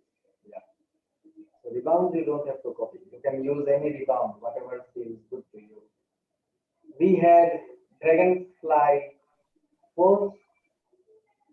Then we had child's pose. And then we had double pigeon pose and shavasana. These are the poses. We did thread the needle pose. Sorry? Thread the needle pose, figure 4. Oh, Figure yeah. 4. Yes, we did the figure 4 pose. So figure 4 pose, you can put it in number 3, number 4. Butterfly. After butterfly, yes, it shoots after butterfly. So butterfly, figure 4. Yeah, that's it. So butterfly, figure 4, half baby pose, dragonfly pose, child's pose, double pigeon pose. There is 6 poses. Shavasana, 7th pose. Yeah. Okay. Any other questions? Pavanji, can I ask you, like, because this is yin yoga, we don't practice the class with 3 ohms, right? I don't use Om. Oh, okay. Yeah, I don't use anything. I don't use mantras. I don't chant. I don't say om. I Oh, don't do anything. That's it. oh, You can okay. chant. You can chant, and you can do oming if you want to. Yeah. I don't even do namaste. Not in yoga, yes. At least in yoga, I don't even do namaste. In other Hmm. yoga styles, I do namaste. In yoga, I don't do anything. In yoga, I want the pose to make me surrender. Mm-hmm. I don't force And myself to surrender. Yeah. so, is it in yoga also if there are two sides, then we start on the left side first? Yes, we always start on the left side in yoga because Because it's feminine? Yeah. because it is in the inside. We are doing the inside. Mhm. In is the female side. Yes, that is why we start from the feminine side. And then we Okay. do with the, yeah. Anyways, as I told you in the morning, inside has to be stronger. That's it. Right now, nobody's feminine side is stronger in this whole universe. Mhm. Once the female side, the feminine side of everyone rises up, there will be no fights, there will be no quarrels, there will be no boundaries. It is only everyone. It is not about the male section. Even females, they don't have that feminine side. Feminine side means what? Total receptiveness. What is total receptiveness? Anything comes, no reactions. When there are no reactions, how can someone be angered? How can someone be jealous? If there are no reactions, you're totally accepting everything, receptive. You are such a big ocean, whatever somebody tries to throw, you can gather it. Right now, the whole world, feminine energy is missing. Yeah, this is why full moon, half moon, yellow moon, red moon, orange moon. Good. Enjoy those moons. Nothing will happen. You want it to be written, I can write you and send you. Nothing will happen with all those. Nothing ever happened with that, and nothing ever will happen with that. So you are, what did I say? People are trying to fool themselves more because they have kept it in their mind. I am a fool. This is why somebody says red moon, orange moon, half moon, full moon, nothing. Yeah, Ashtanga Yoga does say, it says Ambavashya, Amavas. So that's like when the moon is not there. No No moon, moon. they take a rest. But no moon, when there is no moon, they are taking a rest. They are not talking about full moon and half moon and all those. They take a rest after every 15 days because there is a no moon after every 15 days. They are not concentrating, but people don't understand. People thought, okay, full moon, half moon, no moon. And then this Europeans, Americans, they destroyed yoga totally. Right now, yoga has been destroyed. Okay, people are playing games with yoga. Nothing is happening. No Kundalini, no nothing is happening. People think everything is happening. Okay, because they are fooling themselves. If your Kundalini rises, you will not ask anyone anything. You don't have to ask anyone anything. Your whole energy is with you now. Why do you need validation? Only when you don't know anything, you are trying to force the knowledge into you. Then you need validations from others. This and that. Why the hell do you need validation from others? Who is going to give you a right answer? Do you know if the someone who is answering you knows everything? Can you trust that? You cannot even trust here. How can you trust the other person? Don't fool yourself, please. Stop fooling yourself. You are not here to remain as a fool. It took huge evolutions, lots, millions of evolutions to come here in this book, have this skeleton prepared and called a human. It took evolution. Don't go back again into those states. From here, grow. Asking is something else. But if you have to ask for everything, and then you say, my Kundalini has rise, and now still you are asking. It hasn't rise, nothing has happened.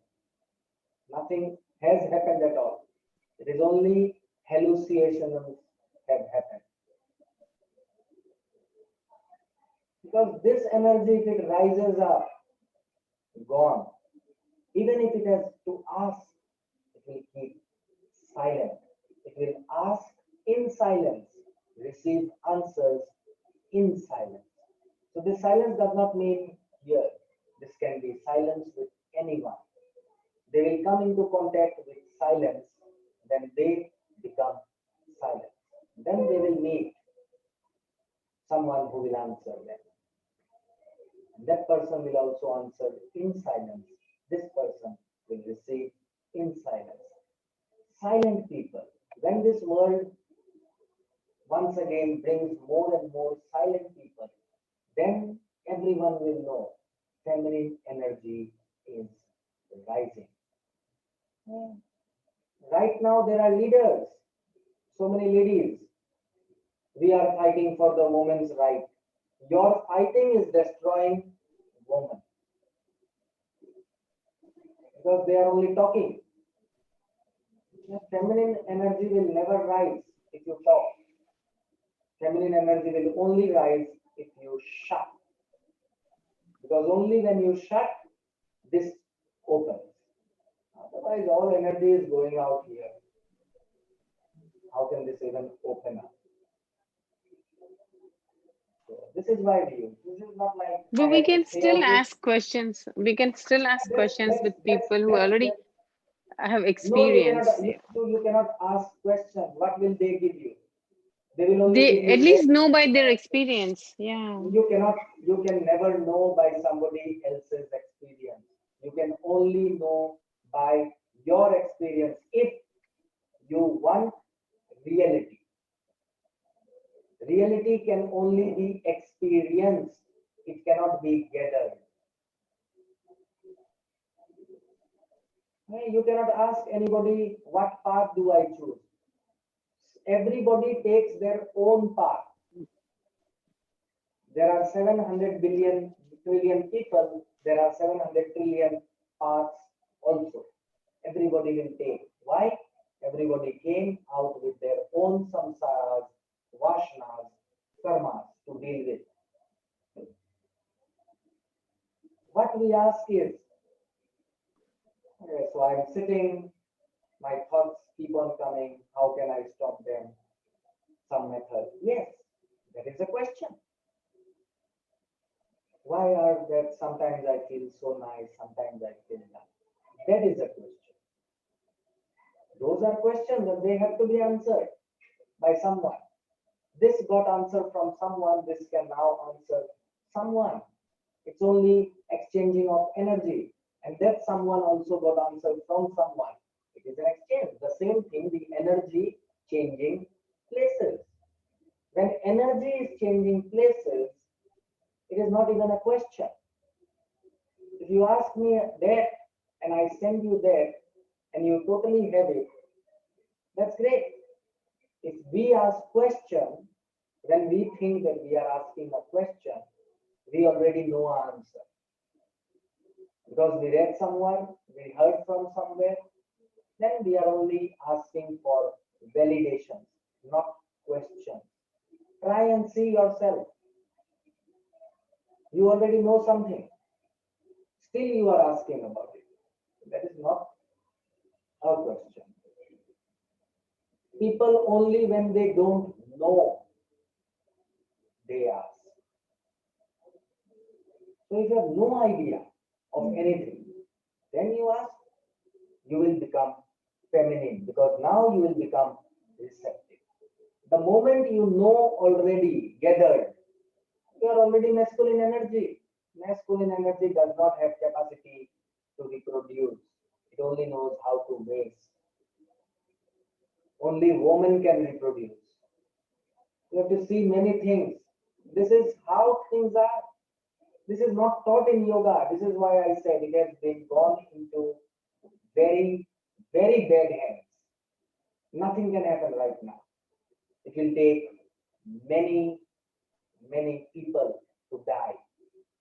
Okay, many yoga people have to die. They have to sacrifice. Then something will change. Then some another Buddha or Jesus or Krishna will come out. Then things will change. Right now, it's horrible.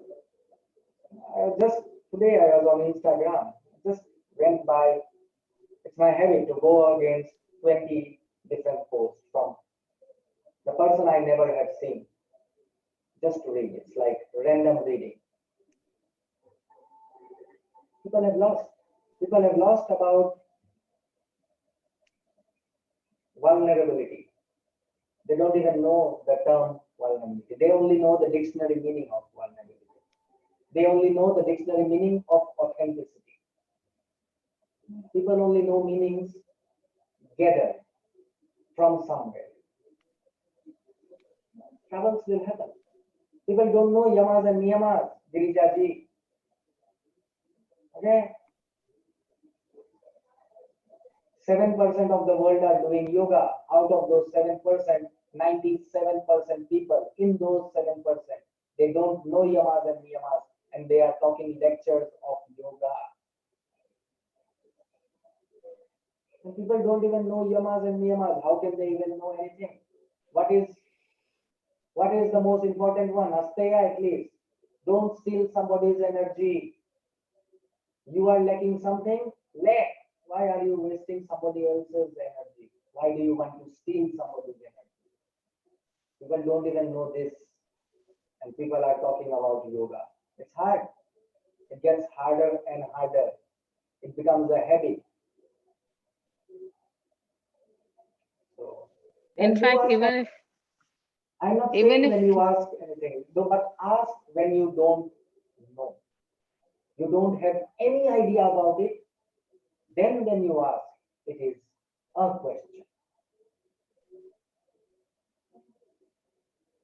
Why is the color of water white? 99.99% don't know. Ask. That question you ask, that is a question. Because you can't read in the books, you can't find it. Why do crows only kaka? Why is that sound only kaka? Ask this question. This you can't Google. Try and Google, you won't find answer. These are questions. You are missing an ant, how it is moving in front of you. You don't even know about how an ant moves, how it gathers, how it runs its family. The ant you are seeing every day in your home, you don't even know about it. And we are trying to understand more things. It won't help. The things right now in front of us, we are not even focused about them. The breath. Why is this happening? These are questions. Ask about this. You'll really get answers. Otherwise, you will get only, and when this me is here, don't even expect to get answers the way you want. It won't come out. It never came out for me. My teacher only said, my first teacher said, sit. I sat up. 1 day gone, 2 days gone, 3 days gone. Hell lot of trouble in my mind. And I went to school, I went to colleges, the professors, the teachers start writing on their blackboard and then open books. Here, no books, no blackboard. And my teacher says, sit. We were 30, 20, 10, 7, 3, 2, me and one more. That's what left. And when this happened, everything which the teacher had to give us happened. This is how things change. This needs to be silent. It is almost chattering. This can be only silent when you don't give importance to it. This giving importance means using your intellect, which people say intelligence. It is not. Intellect is not intelligence. And intelligence is vast. Intellect is ego. Understand all this. This will help. Then you can see things change. But as I say, at least you are all female. You already know. At least that. You already know you are the only amazing creation in this universe who can create life. So when you create life, what are you doing? You are receiving from outside an energy to create another energy which is vast. You just receive a drop and you create a whole human. So think about this. Once you start, even while sitting, if you start thinking about this more and more and more, you will start to become more and more and more receptive. Why do I say this right now? You know, out of that 7% yoga teachers right now in this world, or yoga students, because everybody is a yoga student, everybody is a yoga teacher who comes on this path. Everybody is a teacher, everybody is a student. These 7%, right now, 85% are females in this world right now. 85% are ladies, instructors, teachers, students of yoga. So it depends upon you all. That 15% is helpless actually. They always have been helpless. They are more helpless now. So, please, so just don't take this like offensive. Even if you take it, doesn't even matter. You already know. With me, nothing matters. But the thing is, you need to understand it deeply.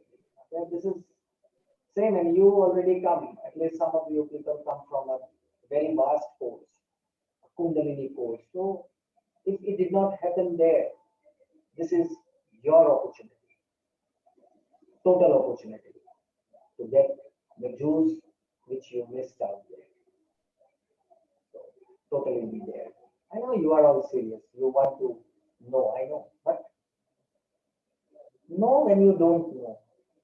When you don't know anything, then know it will help. When I already have an answer in me and I want to ask someone, it is not a question. That's what I'm saying. It is now a validation. I'm trying to validate. Okay, so I know this. What will he say? And his does not match my thing. No. I just wanted to verify myself.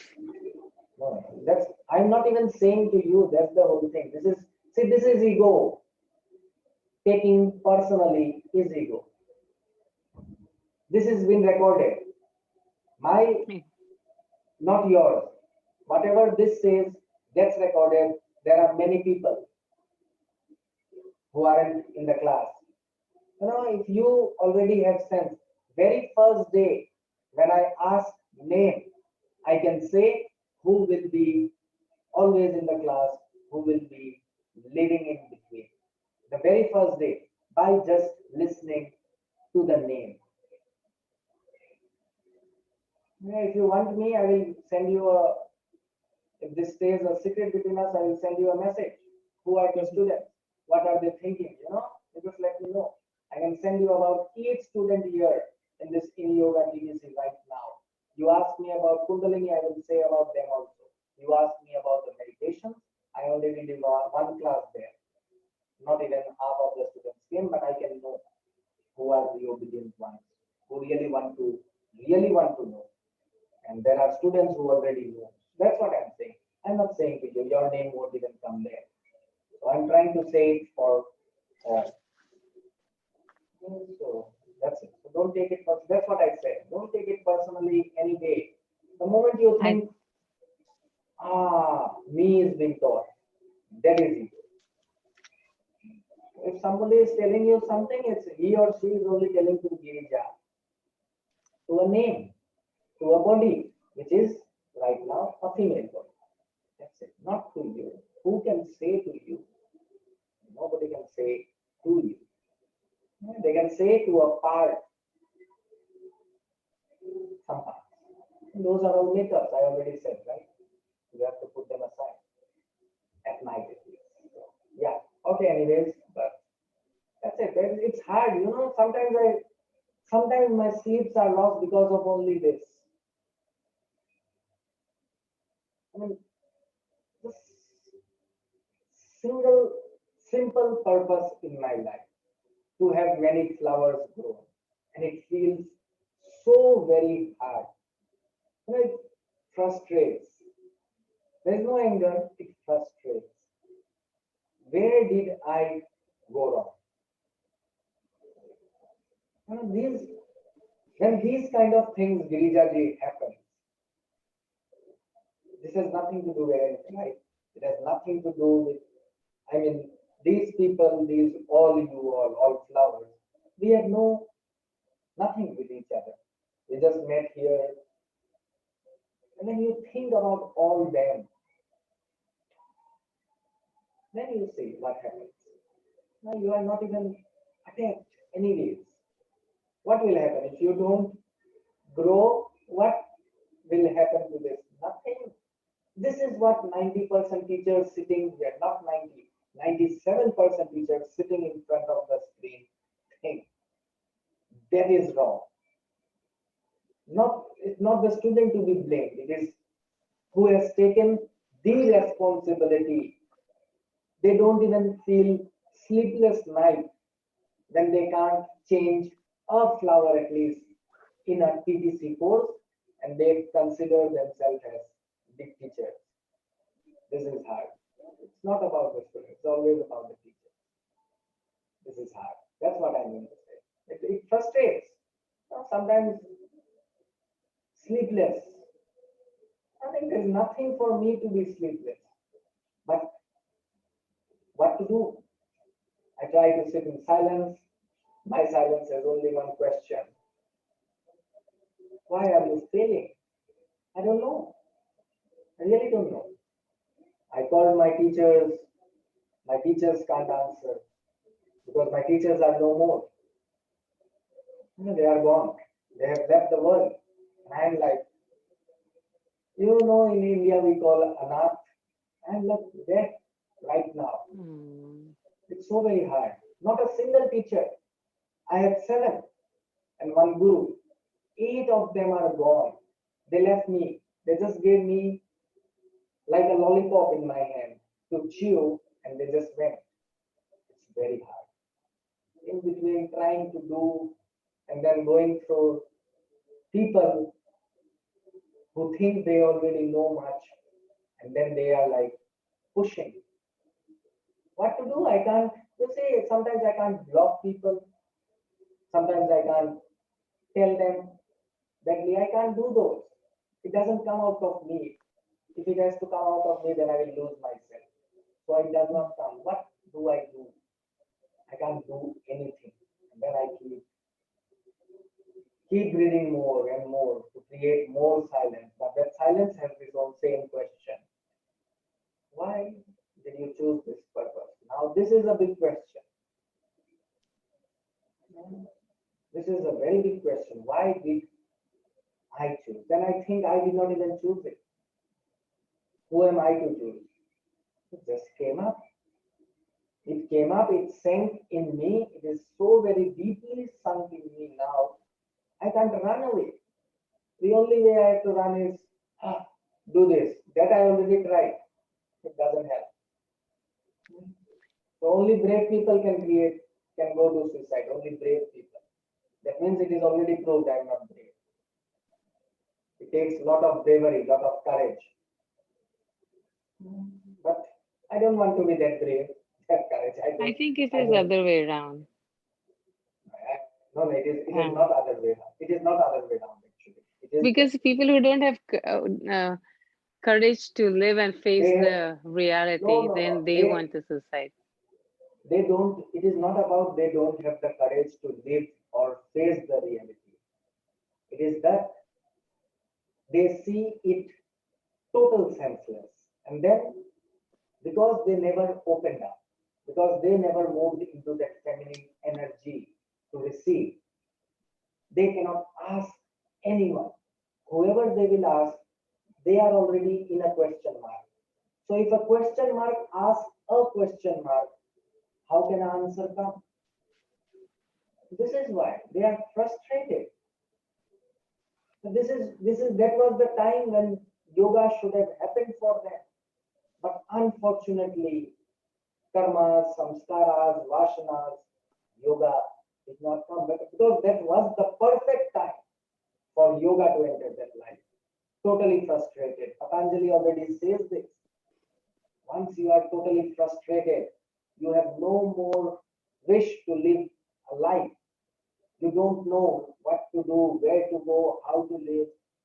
That is when yoga happened. But they missed it.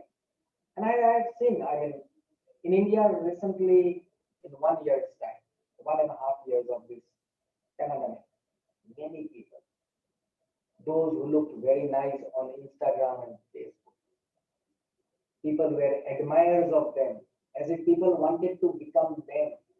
Those people doing suicides. It's hard, really, and it's not only India, it's happening all over the world. As I live in this country, I only know about this. At least these are the news I do see. I don't see a television for this. Instagram gives me everything. I only have Instagram, but it gives me everything because some of these people are very, very generous. They spread these kinds of stories. They don't say, my new dress, my new care, I did this today, I went there today. They give these kind of stories. I really love. This is all I have seen. And within this, I saw today. One was asking yamas and niyamas, the other was like, first question was, how long have you been doing yoga? I've been doing yoga for 30 years.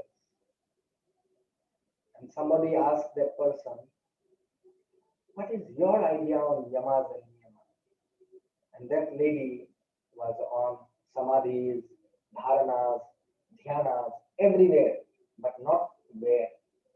And who was asking, he also did not know. So he said, oh yeah, but I was thinking this way. This is funny. A fool asking another fool a question. How can it be a question? You see, this is what I was trying to tell you. It has nothing to do with you personally. I already know you. No, You don't but think in that. fact, even if now you have repeated so many times, even if we know, it's not in our practice for everyday life. So that It is also not. bothers us. It is not in the practice because you are only hearing. You are only hearing. Listen. What is the difference between hearing and listening? When we hear, we have already an idea created, and then we hear. When we listen, we are blank. Only when we are blank, listening happens. When we are already full, only hearing will happen. Then you tell somebody 20 times, 30 times, still they will keep on doing the same thing again and again, repeating the same thing. Because they only hear. If you listen, it's a new thing. It went deep. It will stay. This is all. I know it's frustration, but out of you, you are bothered about it, out of you only. This is why I always try and say, the moment you come into the class, that's it. Yoga mat, this body, the mind, and you. That's it. There's no fifth thing. If you need blocks, cushions, those are props. But realities are, these are the four important people. they should come on the yoga mat. The yoga mat itself, the body, the mind, and the light energy. So if the mind is wandering somewhere, go. If it comes back, only mind comes back. It does not bring my girlfriend, my father, my mother, my girlfriend's mother, her father. It does not bring back. It only brings here. This is how see Giridhar, we have to practice. We only practice for that amount of time, 2.5 hours of the class. It doesn't happen that way, right? If you go to ashrams for yoga TTCs, you stay there for 28, 30 days. From morning 4 o'clock, 4:30 at the maximum, classes starts.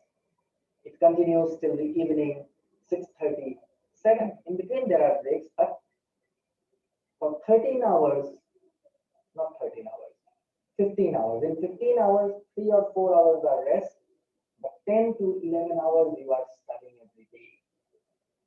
You are far from family, you are far from all attachment.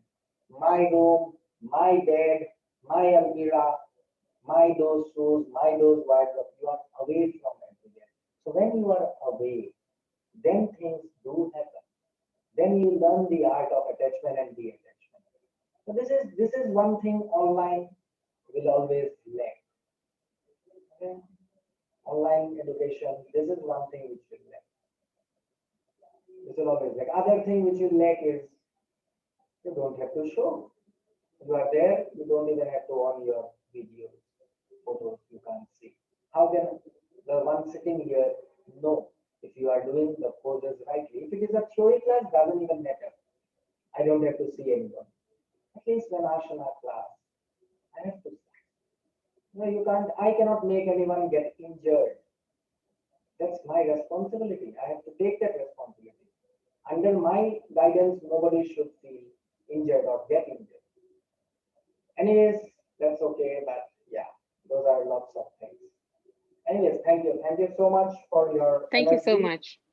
Thank you. Wonderful class. Very nice. Bye, everybody. Bye. Good night. Bye, Anna. Bye, Maya. Bye-bye. Good evening.